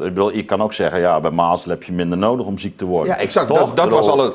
Dat lijkt me het eerste. Ja. Als je dit zegt, is dat het eerste wat ja, dat was mijn dat heb ik 1,5 jaar geleden ook. Maar wat is veel belangrijker nu? Steeds meer is duidelijk dat vrijwel alle besmettingen door de lucht gaan. En waarom? Dit is een aandoening van de ademhalingsorganen, met name de longen. Ja. Nou, en dat heet point of exit, wordt point of entry. Dus wat er gebeurd is, en ik heb het zelf meegemaakt als het ware thuis. Ik ging hoesten, droge hoest. 2 dagen nadat ik ergens was geweest, waar ik gelukkig relatief kort binnengebleven ben, omdat ik me daar al onveilig voelde, maar toch bijna het virus naar binnen kreeg. Blijkbaar aan het hoesten. Op dat moment was de sneltest nog niet positief. Nou, dan denk ik, maar wat je waarschijnlijk in de lucht brengt, is dat virus. En vervolgens als anderen dat virus inademen en een bepaalde dosis binnenkrijgen, dat gaat dus rechtstreeks de longen in. Nou, dat is die dosis. En heel diep. Ja. En nu gaat het erom, hoeveel moet je binnenkrijgen om ziek te worden? Nou, er is een fantastisch onderzoek geweest, ook heel weinig aandacht in Nederland, door professor Streek in Gangelt. Die heeft... Nou, die is die Duitser, ja, die was ook al heel vroeg... die heeft de carnaval op 15 februari 2020. Grote uitbraak geweest. Hij is met een heel groot team, die hele stad die plaats heeft hij onderzocht. Er kwamen al heel veel interessante studies vorig jaar uit. Maar hij is recentelijk met een nieuwe studie gekomen. Hij is iedereen die bij dat carnaval aanwezig was, carnaval waren 450 mensen. Heeft hij gevraagd wat ze die avond gedaan hebben. Foto's, waar hebben ze gezeten. Het was een bijeenkomst van 5 uur met een uur pauze. En vervolgens heeft hij naar leeftijd gekeken. Hij weet of mensen ziek zijn geworden of niet. En heeft, hoe langer men binnen was, hoe zieker men was geworden. Hoe ouder men was, hoe zieker men was geworden. Mensen die in de pauze naar buiten waren geweest, hadden minder kans om ziek te worden. Die worden gelucht. Ja. Ja, En de mensen die zaten... Dat is dat verhaal rond die rokers, toch? Ja, rokers bleken minder ziek geworden te zijn, omdat die vaker naar buiten zijn geweest. En de mensen waarvan ze konden zien dat die onder de luchtinvoer zaten, die waren ook minder ziek geworden dan de mensen die zaten bij de luchtuitvoer. Maar dat is echt dat ventilatieprincipe. Ja, dus blijkt, hoe meer virus je naar binnen krijgt, hoe groter de kans is dat je ziek wordt. En hoe erger ziek je kan worden. En als je die theorie verder neemt, dat het eigenlijk voor, ik denk 99-100% is, dan gaat je immuunsysteem heeft een soort bescherming. Dat verklaart natuurlijk ook meteen waarom we zien dat die meeste besmettingen toch echt binnenshuis ook plaatsvinden. Ja, tot op de dag van vandaag. Hè? Ja, behalve als je een tijd met elkaar praat, dicht bij elkaar. Ja, okay. Natuurlijk. En dan en het weer stabiel is bijvoorbeeld. Maar het belangrijkste is, dus als je ouder bent, heb je minder virus naar binnen nodig om ziek te worden. Als je gevaccineerd bent, had je ook minder virus nodig om binnen te krijgen. Meer virus nodig om ziek te worden. Maar die bescherming neemt blijkbaar in de tijd af. Ja. Maar dus dat zijn belangrijke kenmerken om te weten. En jongeren hebben een zo sterk systeem dat ze eigenlijk veel meer virus nodig hebben om überhaupt ziek te worden. Maar nu komt het. Ja. En dat is het interessante wat ik al vorig jaar van professor Bauma had begrepen. Die noemt dat microvaccinaties. Als je in die ruimte, de helft van de mensen zijn daar niet ziek geworden omdat ze daar tekort waren. Maar als je tekort bent, krijg je wel het virus binnen. Alleen blijkbaar niet in voldoende mate. En het lijkt er dus op, ook als je binnen bent geweest, je bouwt al een soort bescherming op, maar nog niet voldoende. Dat is eigenlijk weer dat immuniteitsvraagstuk. Hè? Dus je ziet dat die mensen dus in dat microvaccin, dat hun immuniteit eigenlijk stap voor stap verbetert ten opzichte van het virus. Je kunt eigenlijk het beste maar zo lichtelijk voortdurend in aanraking komen met dit virus en dan bouw je dus een soort micro... En dat is waarschijnlijk ook de reden dat je op de plekken, en dat is bijvoorbeeld India was een goed voorbeeld, maar andere landen, waarin je een hele steile omhoog ziet en daarna heel steil naar beneden. En waarom gaat het dan steil naar beneden? Omdat waarschijnlijk het zo breed rondgegaan is, dat virus, dat die microvaccinaties... dus die immuniteit onder de bevolking natuurlijkerwijze eigenlijk is vergroot. Ja, alleen de immuniteit is dan nog niet compleet, want het zou best kunnen zijn als je de eerste kennismaking hebt gehad en je gaat 3 dagen later naar een ruimte waar je urenlang het virus binnenkrijgt.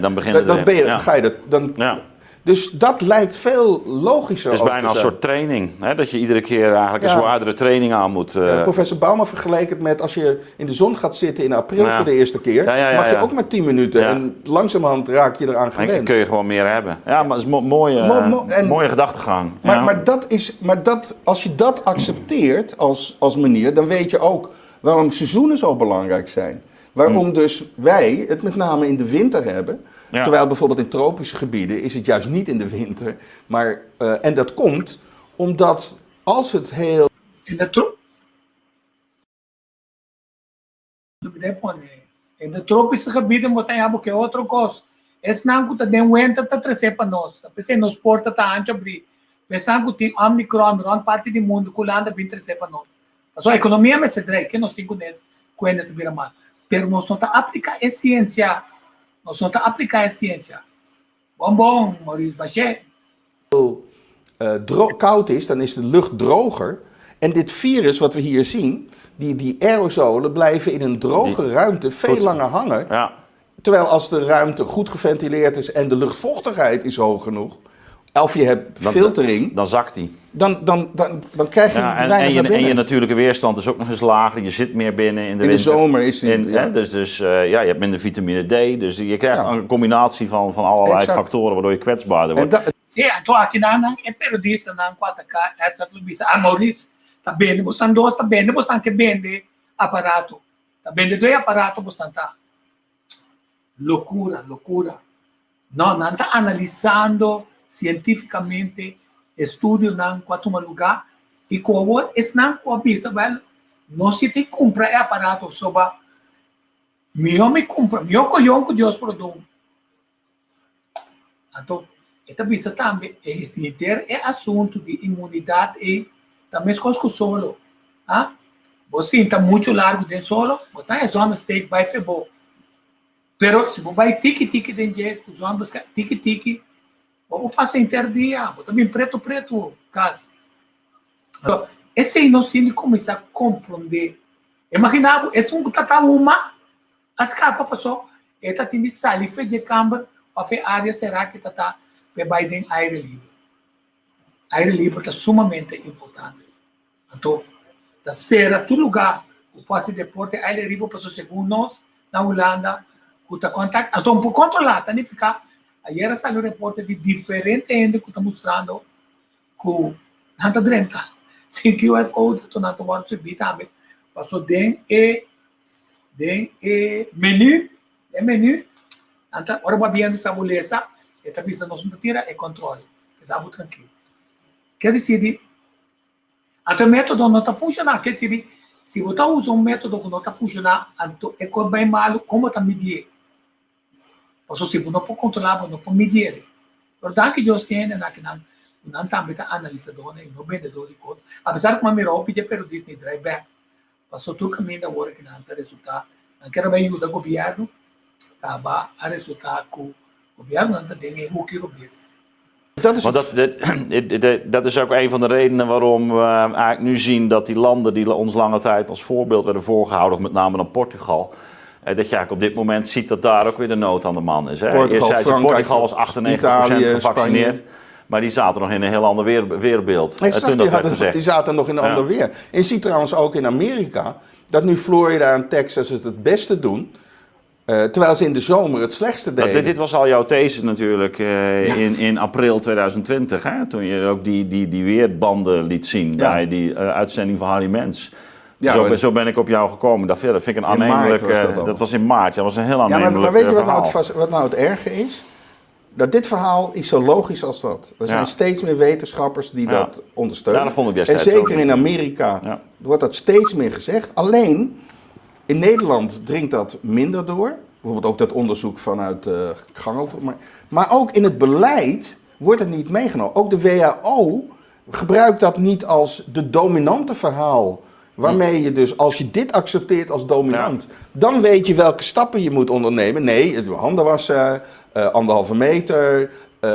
Je zit toch meer op dat technische ritueel als een manier om het te bezweren. Terwijl je weer niet kijkt maar wat gebeurt er nou eigenlijk onder? En wat je eigenlijk had moeten doen, wat ik dus ook in juni vorig jaar voorstelde, dat noem ik deltaplan ventilatie. Ja. Het gaat er niet om dat je met 3G, 2G enzovoort bepaalt. Je moet de ruimte veilig maken. Dus als een ruimte veilig is, dan is het risico in die ruimte dat is ook veel minder. Helemaal waar. En als ze daar veel meer energie en tijd aan hadden besteed, maar wat ze doen, is zeggen ventilatie enzovoort. Maar ze leggen dit niet echt uit, want dat betekent eigenlijk dat ze een wat ander verhaal moeten vertellen dan die grote druppels. En mensen denken, nou dan blijven we thuis zitten, er moeten minder mensen komen. Maar als er één iemand binnenkomt en die zit op 3 meter en die zit te praten en je hebt toch de randvoorwaarden niet goed gesteld, kan je toch besmet raken.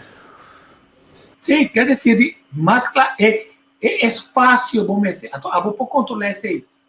Quando ele tem democracia, você está democracia, dentro está pode bom dizer, não está dentro perigo. Ora vou chegar na doctor, tá air condition, tem ventilação e na, so a minha condição para dentista de monte que nesse de boca, em todo campo tinha ventilação. Quer dizer, radio mass dentro do estúdio tem ventilação. Mas não se compreender com área caminha ainda está direita e ruimte é sebo mas é assim clean.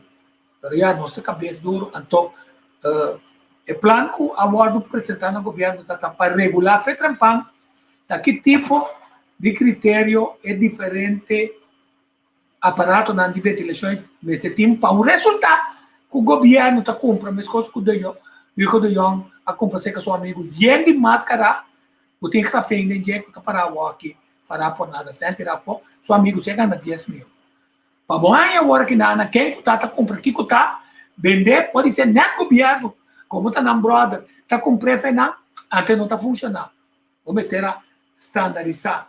Mas coisas que como sabe, o 9.000 BTU, llena um espaço que está 24.000 BTU, ou ter uma oficina de 4 pisos. Então, significa, você vai trabalhar com mais staff, que está dando garantia, área e aero e dentro da tabela limpa, e você tem aparato para ajudar a medida também. Então, agora não que gasta isso aí. Agora não que trabalha para ter gente fora do hospital. Só quanto um aparato assim depois quanto custava. Mas você prefere pagar 5 chamas, 2.000 florins para ente direto ao hospital. De com a FB não está estimulando esse e de uma certa compensação para a empresa na consciência. Mas se você está tendo, ou viende de Biramalo, ou viende de dentro do hospital. Mas não quer assim nada, e o hospital basta você ali bater ivermectina, com hidrocortisona, com hidroclorida, esse tipo de coisa. Bate não, para agora também busca plus pílula e é próprio fabricante de nada. Então, parte o efeito com ivermectina, do 13. Maurice, hebben wij de belangrijkste thema's die jij wilde inbrengen voor vandaag gehad? Nog eentje, ja, dat dacht ik al. De oversterfte. Ja, dat is natuurlijk een discussie die ook in de Kamer nog als heftig is gevoerd. Er zijn ook vragen over gesteld. Motie aangenomen. Ja, en nu heeft Omtzigt echt een motie ingediend. Hè? Want, die is aangenomen. Die is aangenomen. Dus even met het plaatje erbij. Ja, nee, wat het punt is... Aí tem parlamentar que está assinando trabalho. Então, nandi antes o parlamentar não está rubber stamp. Ou aqui quando não está stampia stamp. Então, vamos dizer que está só. Então, representa a sufração mais. Ela zorga para bem, para escutar e espantamento de ela na puta morrer. E cifras não é indicativo. Então, assim, Central Bureau de Statistiek is in de e effect dat je na ons dan met informatie. Ook met onze groep statistici die om ons heen, bij onze website. En ook bij bijvoorbeeld aan de website Virusvaria. Die heeft al hier geroepen van... Kijk, dit betekent, dit is de verwachte sterfte. Ja. En dit is dan oversterfte of ondersterfte die hier was net de sterfte. Dit is al week 10, dus pak een beetje vanaf eind maart, begin april. En dit is de groep 75 tot 84. Leeftijdsgroep. Dus leeftijdscategorie, ja, oké, ik zie het. Het is een fantastische website waar je die grafieken kan maken en vergelijken en leeftijd. Maar ik heb deze even die waren zo'n beetje in april, denk ik, gevaccineerd, hè? Ja, maar wat gebeurt er dan? Hier is er weinig corona nog. Normaal na zo'n periode met een golf komt er een ondersterfte. Die komt dan niet. Alleen, er is wel een hogere sterfte dan dat. Maar de grens van de definitie van oversterfte is... dat hij een bepaalde extra marge moet hebben. Zoals hij nu gaat hij er echt overheen. Maar er waren al mensen die zeiden... ja, per week is het niet dat het er... Maar over welke aantal hebben we het, Maurice? Dit is ongeveer 900 doden per week. 900 doden per week. En dan zie je, als hij er overheen zit, zijn het er 200-300 meer. Ja. Maar het punt was... hier was het niet een oversterfte in de definitie, namelijk 30% of 20% meer. Maar dan zei iemand, ja, maar als je alle weken bij elkaar telt, is het wel een oversterfte. En wat gebeurde er? Ook op mijn website hebben we al artikelen geschreven, hier ergens, de oversterfte van de zomer. Mm-hmm. Dit is een onderwerp wat je moet onderzoeken, omdat het heel belangrijk kan zijn. Dat zijn gewoon weer, wat is maar het is genegeerd. Ja. Het is gezegd van, ja, per week hebben we het niet. En wat was mijn gevoel... Ja, waarom onderzoeken ze het niet? Kijk, er is een groep die zegt... ja, dat komt alleen maar door vaccinatie. Nou, als je verder rondkijkt... is dat niet...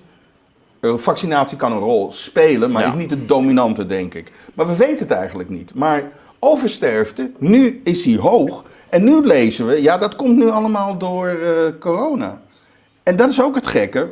Als dit de oversterfte is hier... Dat klopt niet, dat verhaal klopt niet voor de zomer in ieder geval. Ja, maar dan klopt die nu ook niet meer van de bescherming... van de vaccinatie tegen... Het is of het een of het ander. Het is of het een of het ander. Ja. En juist door... En dat was het punt. Ook hier zien we dat data... die gewoon onder andere omstandigheden... de reden zouden geweest om alarmfase 3 af te kondigen... en te onderzoeken wat er aan de hand is... wordt eigenlijk dan niet onderzocht... En ik denk, uit de angst dat eruit zou blijken dat ook vaccinatie daar een rol bij speelt. Ja. Want dat konden ze helemaal niet hebben. Dus nu Ja, dat is weer dat beeld waar we het over hadden. Exact. Dus je wil eigenlijk niet die schaduwkanten. De mogelijke schaduwkanten. En dat is natuurlijk niet alleen vaccineren, maar van überhaupt van je maatregelen. Uitgestelde zorg. Uitgestelde zorg, maar ook hele samenleving die uit balans geraakt is. Ik heb hier met Louis Kroes nog een gesprek gehad. Die zei van, ga gewoon eens rekenen op 17 miljoen Nederlanders wat niet meer sporten betekent. Ja. Ja, dus gewoon gesteld. Je gaat Psychische vanuit gesteldheid. Ja, maar ook gewoon gewichtstoename, maar ook bijvoorbeeld hart- en vaatziekten. Exact. Dus mensen die eigenlijk hart- en vaatziekten krijgen omdat ze veel te veel stilzitten. We weten wel dat er een aanzienlijke gewichtstoename is geweest. Ja. En mezelf heb ik het ook kunnen constateren. Het heb je zelf ook kunnen constateren. Ja. Volgens mij ben je nu weer wat kilo's kwijt als ik je vergelijk met de laatste keer. Hè? Volgens mij. Nee? Ik ben nog steeds te veel. Ik ben nog steeds te veel. Ik floot elke week. Nou, dat deed ik niet meer. Ja. En toen had ik ook geen motivatie om te trainen. Ja. Wat heel dom is, maar op een of andere manier... Nou ja, en ik denk dat speelt ook allemaal mee. Hè? Wanneer mensen inderdaad gewichtstoename krijgen of door de stress weinig slapen, met hun zaken in de problemen komen. Exact. Dus je krijgt allerlei factoren. En dat moet je natuurlijk gaan meewegen wanneer je beleid wil evalueren. Ja, maar wat gebeurt er dan? En dat is wat weer opmerkelijk is. Dan heb je eigenlijk die oversterfte al hier. Maar hier komt hij naar buiten met als argument... dat kan ook, dat is de corona. Ja. En ik denk dat het vooral indirect corona is. En dat er allerlei andere factoren bij zijn. Ja, maar die gaan natuurlijk ook meespelen. Maar ook bij corona zelf. Want als als jouw immuniteit natuurlijk terugloopt door stress, door angst, door overgewicht, dan word je ook weer vatbaarder voor corona. Exact. Dus het probleem herhaalt zich wederom. Hè? Ja, maar het fundament van dit, waarom ik dit liet zien was, dat er weer niet de data gebruikt wordt om te analyseren wat er aan de hand is en vervolgens daar het beleid op te baseren. Ja. Maar ook hier wordt de data gebruikt om het beleid wat je eigenlijk wil te propageren. En alles wat daar niet in lijn mee is, te negeren. Ja, en dat komt natuurlijk op langere termijn, wanneer de waarheid toch uitkomt, zoals ze zeggen. Laten we daar ook maar even van uitgaan. Er komt dat je geloofwaardigheid bepaalt niet ten goede natuurlijk. En het is gevaarlijk. Hè? Ja, maar langzamerhand zou je gedacht hebben dat moment toch al een beetje aangebroken is. Maar we gaan gewoon naar een derde booster en misschien wel een vierde booster. Ja. En we krijgen gewoon 2G. En het zou me ook niet verbazen dat er uiteindelijk een vaccinatieplicht in het grootste gedeelte van Europa komt. Ja, zover zijn we in Nederland in ieder geval nog niet. Ja, maar dat zijn een jaar geleden zeiden we over andere dingen dat we zover nog niet waren. En ik hoor te weinig tegengeluiden. En zeker in de media en ook in de politiek merk je dat er weinig ruimte is om gewoon echt een goed wetenschappelijk debat te houden. Lotte van Dillen, die hier ook was bij een eerder gesprek, die uit Amerika kwam, die zei dat wordt men veel opener met de data. Daar wordt veel meer door verschillende partijen mee omgegaan. Ook daar is er een soort dominant narratief. Maar desondanks veel van deze data moeten we ergens uit proberen te krijgen. Ja. In plaats van dat er open en transparant mee wordt gecommuniceerd. Nou, wij blijven in ieder geval ons best doen. Ja, je werkt er keihard aan. Wij proberen het gesprek ook de discussie eigenlijk toch publiek te maken. Ik weet ook dat gelukkig ook mensen die soms aan de touwtjes zitten, of enigszins in de buurt van de touwtjes komen, wel eens naar onze uitzendingen kijken. Dus ik hoop dat in ieder geval deze uitzending hen ook weet te bereiken. En dat toch iets van die redelijkheid naar boven mag komen. En ik wil jou in ieder geval hartelijk danken voor je komst weer. Voor een boeiend gesprek, wat weer verhelderend is, waar we in zitten. En ik wil de kijkers nogmaals oproepen om ons te steunen bij de eindejaarsactie. Als u naar ons kijkt en ook wil dat dit soort programma's ook volgend jaar weer gemaakt kunnen worden, dan hebben we uw steun heel hard nodig. Dus steun ons, doe mee met de actie. En wij gaan moedig voorwaarts. Um tremendo programa. Passou. Nada disso, você me pergunta. Outra querendo bom aí o N de CBS de Kosovo, outra trapa gopiano, bim papi assina aqui. Não, ele quer da dreiwak, bula pipa. Bisa numa conversação assim, não, que dia abo a escutar. Mencionar-me, ele não nisso. Outra quer ministro de GMN Lucinta para nós conversar e ver aqui com ele. Não, sabe se abo, outra quer daqui tu sinta de um que. Sabe, book estudia trias política que consegui com nós. Pero a pessoa que não tem conhecimento de manejo de enfermidade, não tem conhecimento de estadística, Hindi sige, ore lo, que nas que pensa.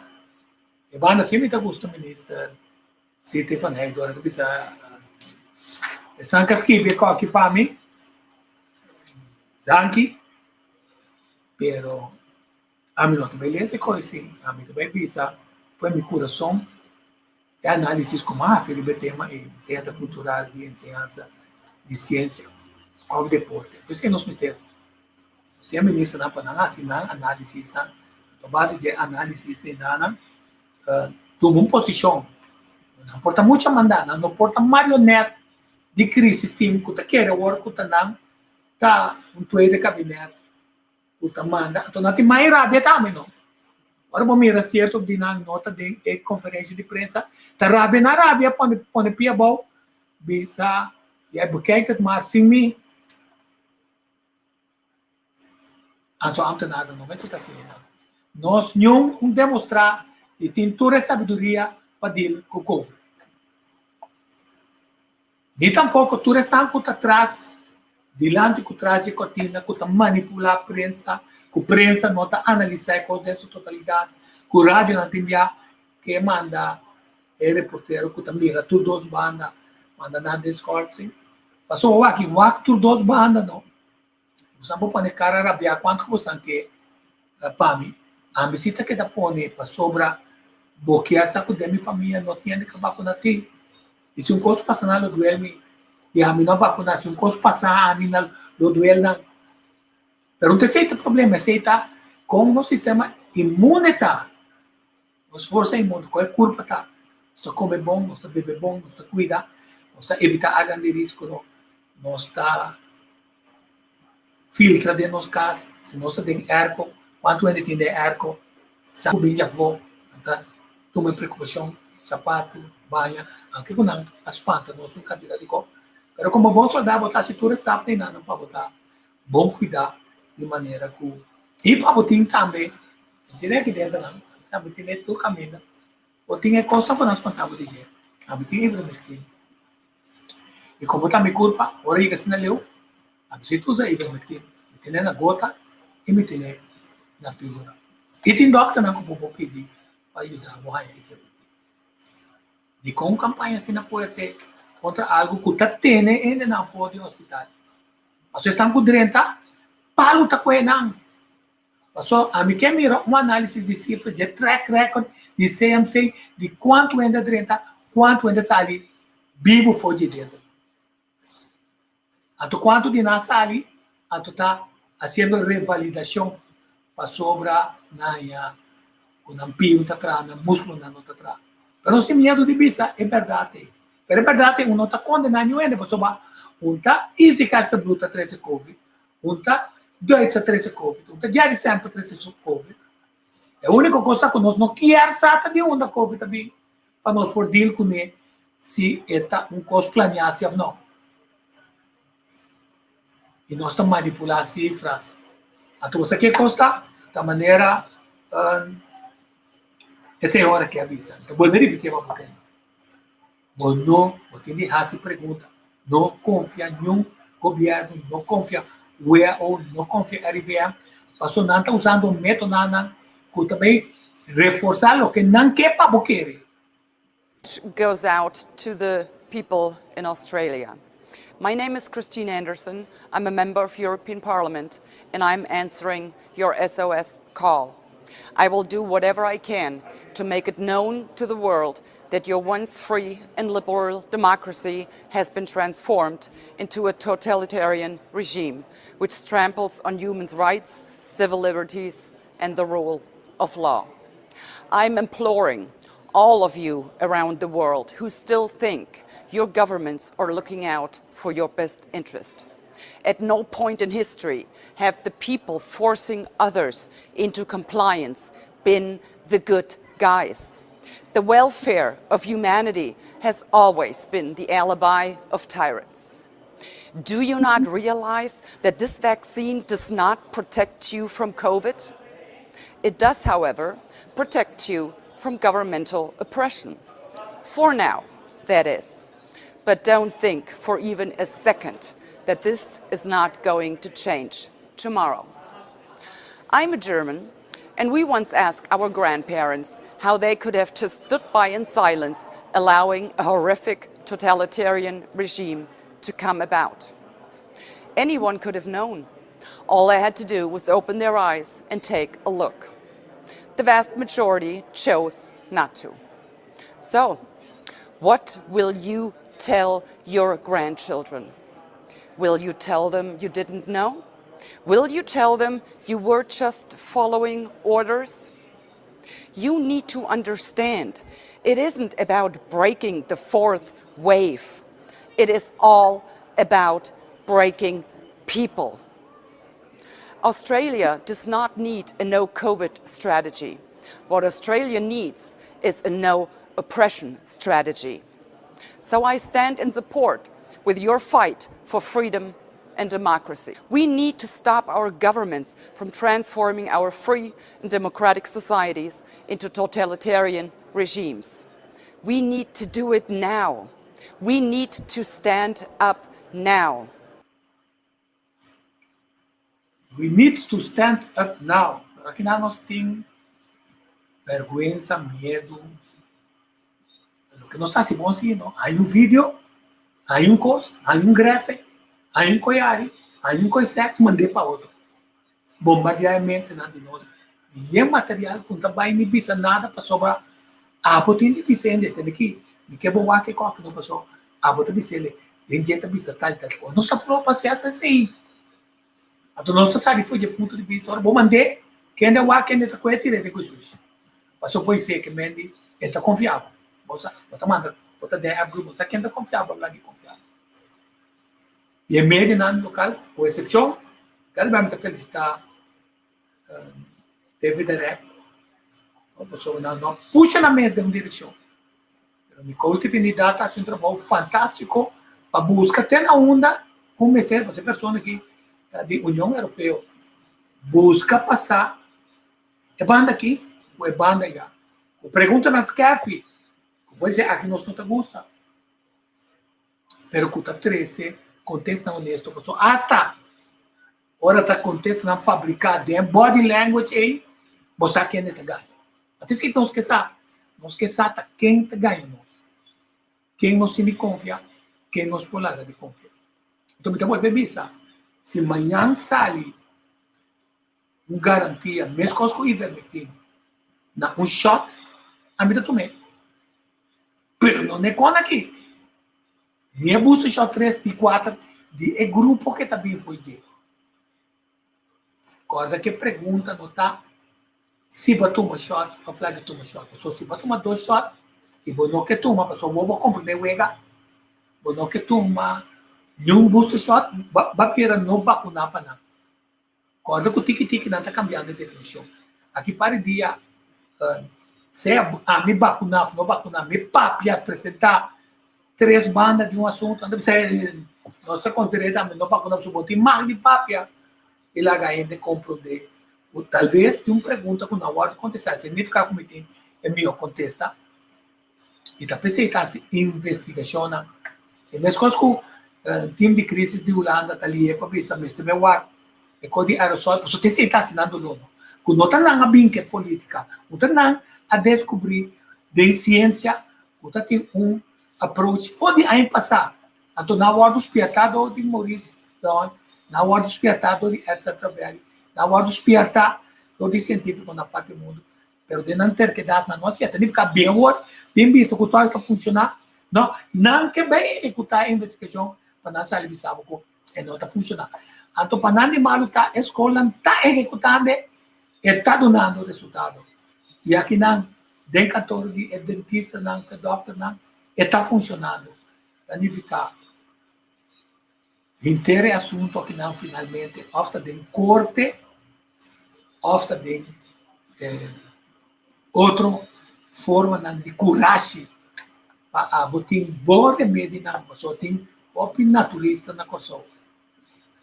O papai com ele, o do nabo, uma pessoa é doctor, a bom que eu conheci que é amigo que eu que tem medo se arriba a certo momento para vai contra de local e se der sobre o touch o realmente você pode perder sua licença.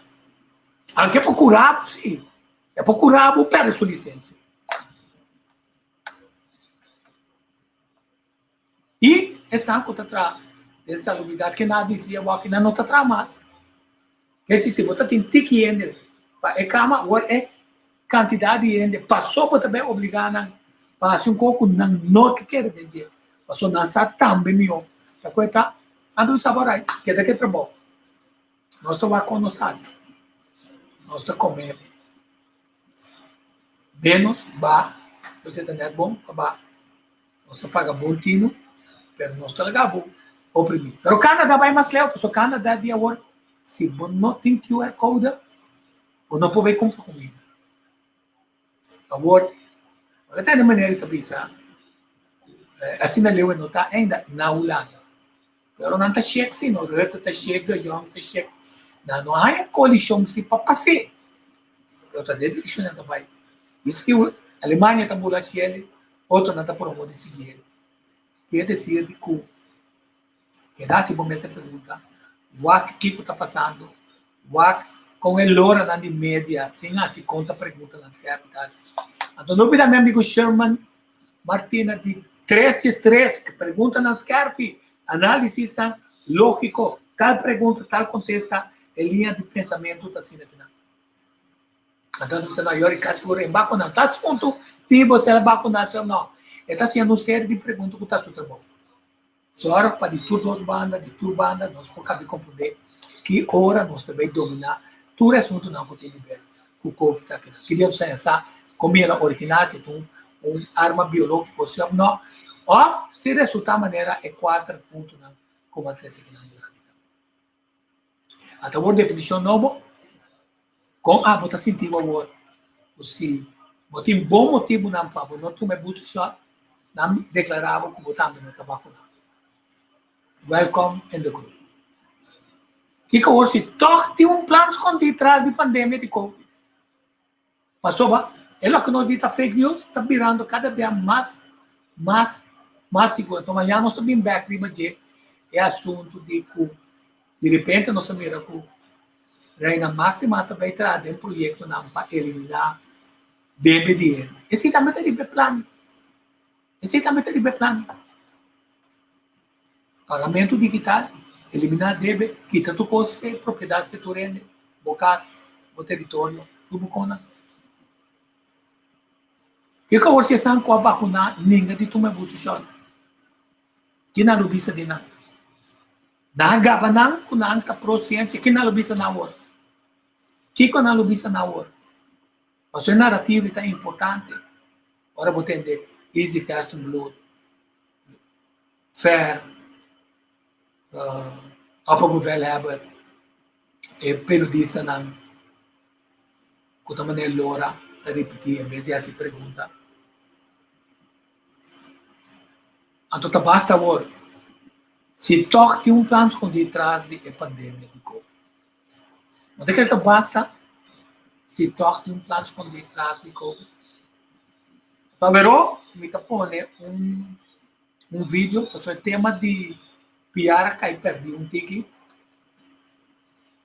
Venezuela está claro para pôr fora que o governo que declara que com a eleição vai para dar stop para ribar Manuel Piar de panteão de forma simbólica a recorrer fortitude e território na caminha está vitorioso 24 vitórias um só a poner Rui mas ela vai guerra muito abrir exponer isso mesmo e necessariamente se seguir a tática de guerrilha se não souber para dizer a sua pergunta está com vinculão ainda não está claro. Que está nosso problema? Estão lá nas trobanos, de assim, uma reparação que tem de tomar lugar, mas nós não vimos aqui de juízo e está um juízo totalmente contaminado, está resultado só por sair, se é que está culpável ou não, é mistério sair como culpável para não bater. Então não tem medo de não tem medo de sua coragem, não tem medo de sua boca, não tem medo de sua vitória, não tem medo de sua estratégia que ela usa. E onde é coisa, ainda mais coisa que antes muito não. Rabi com outro, então com a mama de outro, então eu que bem bringamento, So, hindi ko sa boko ba na mama? E corte também deve ser. Bota aí bom mama. Bom mama tem mulato. Bota esconde um coisa. Bota aí o bastardo. Pero na final, lo me vai comparar lo que passa. Então, senta, passou me experto, passou me também tá sigue. É diferente, especialista não conta visão. Bota aí o que passa. José Padilla também na Colômbia. Passou também sem um tipo de juízo, sem um tipo de, não juízo, mas sem um tipo de investigação sério a condenar a morte. Então, não sabe que é trias político com alguns dos ministros não está aqui caminha é um que está demandando um pouco exigir cabeça de outro ente passou e não gosta. Se é processo da vista que não está culpável, não pode exigir sua vida.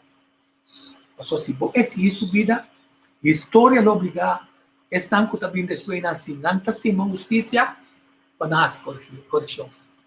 Então aqui no governo de Venezuela, de República Bolivariana de Venezuela, abai um princípio que também conhe passou lá até com a água tá bula pipa e outro aí mês de mesa de visa.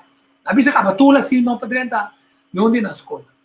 E começar a preparar ele com conta muito opinião e nada com nós não de pedir um despensa nem bem com um tipo de reparação, aunque na chão bonita pensando, só não é assunto um assunto que lá nós também era Leopold de Bélgica com ela mata mais tanto ainda na África com a Segunda Guerra Mundial, com a Primeira Guerra Mundial, junto pode nome de colonialismo, Bélgica, Holanda, Inglaterra, Espanha, Portugal, sem notar uma quantidade não.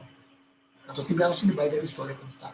Mas vamos ter coragem, que depois de 204 anos, tem 24 batalhas na copiar a sair vitorioso. Tem uma batalha mais que está sair vitorioso. Até se está depois que está mortos, esconder, para não endessar uma dere, para soba Bolívar, estava sa com ela assim mal. Se ela esconde o cadáver e nada, para a gente não vai visitar piar, para soba 3 lunas depois que Anzoátegui estava a liberar, Bolívar essa maneira e até tomar responsabilidade de vencimento. E assim também a história mostra o libertador de Sur que abre é base para a luta está mais exitoso. Vai Colômbia, tem a Gran Colômbia e sobrar estava a trabalho entre outros Marinho com Piar. Então ainda está envidioso, não?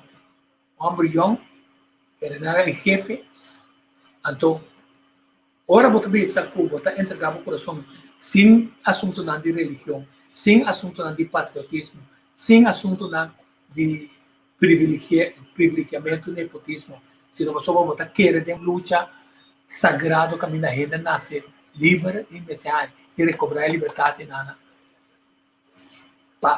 Essa não é a luta de liberdade, pero bonta ni eu de Venezuela, bonta ni Jackie, esta mal agradecida, esta mal agradecida, mas costa se cobriam também.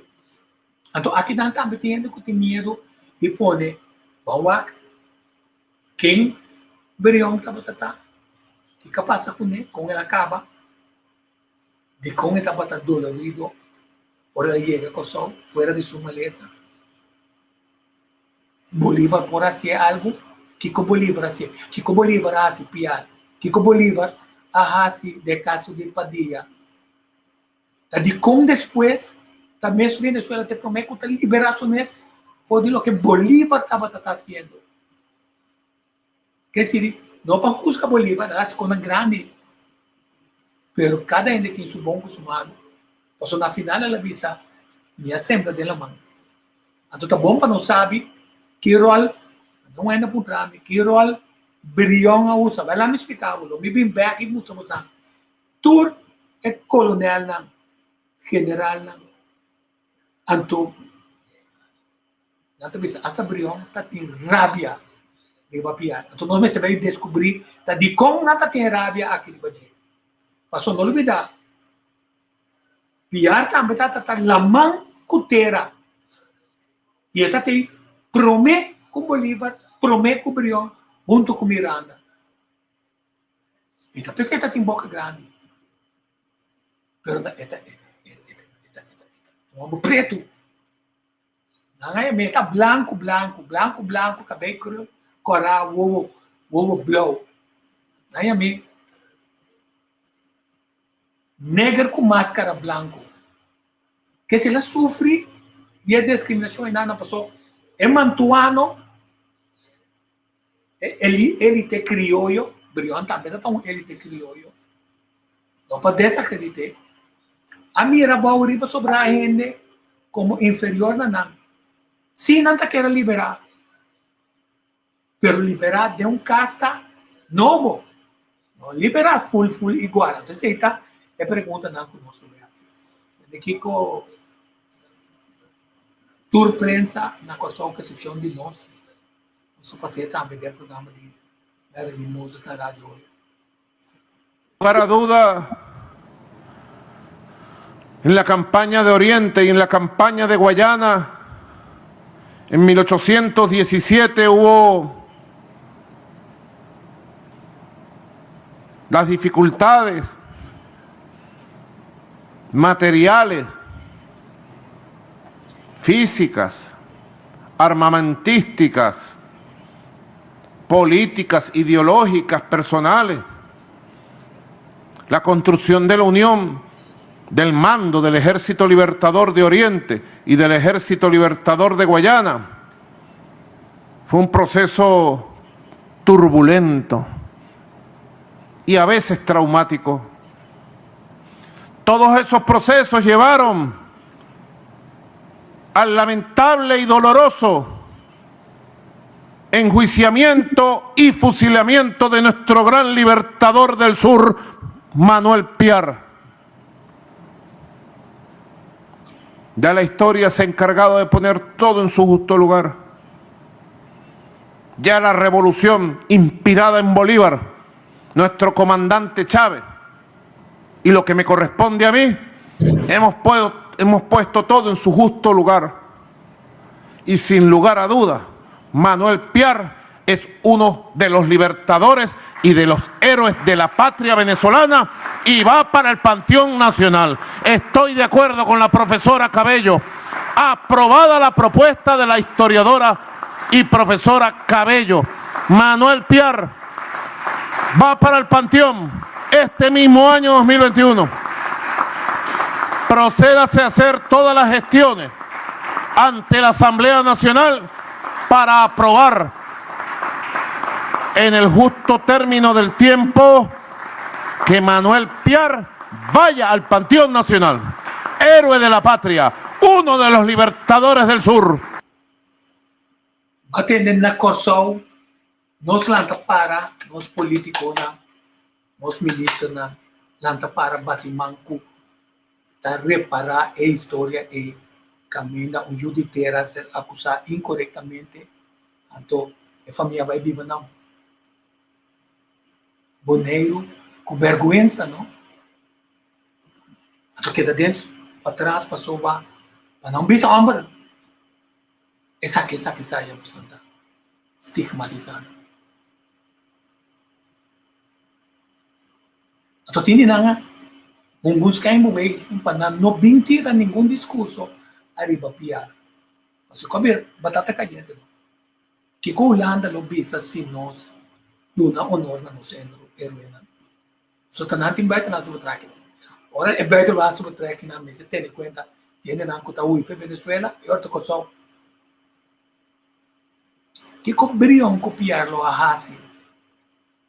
Se Holanda la stromana. Ela vai toch não tanan vai brincar liberação de for the colonizador na espanhol kasi era a Aliança Santo, Holanda, França, Inglaterra. Vai brigar. A Holanda strona. Lamentavelmente não sendo falta coragem e princípio e posicionamento como Holanda inteira. A visa dessa aqui muito nada de visa. Assim o que eu tinha a visitar assim, porque a mim como digo sorte de valor e honor na minha gente na sua mita join Venezuela, sobre esta mujer localmente también, que tiene éxito. Também rápido, escrever.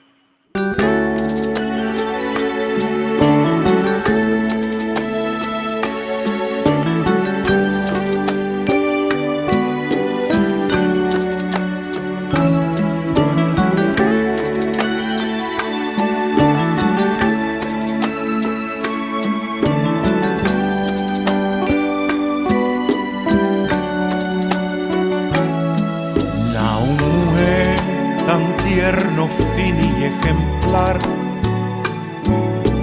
na un ser de un solo palabra clara, na un corazón de más puro diquilat, como alma putin corazón y timpar, na un princesa di un monarchia laudal,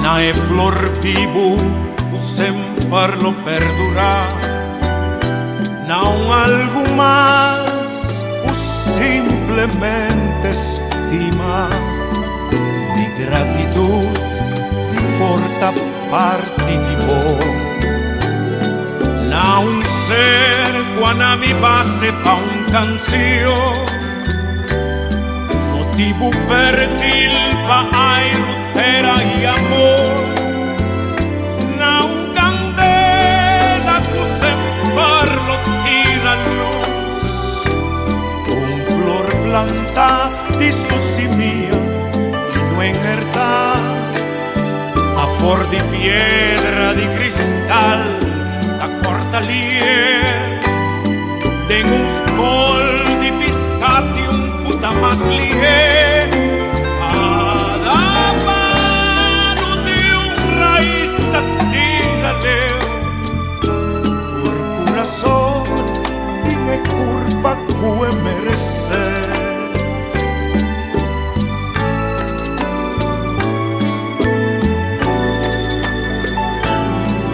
Na un mujer tan tierno, fin y ejemplar, na un ser de un solo palabra clara, na un corazón de más puro dignidad, un alma que tiene tu razón y pimpa, na un princesa de un monarquía laudal,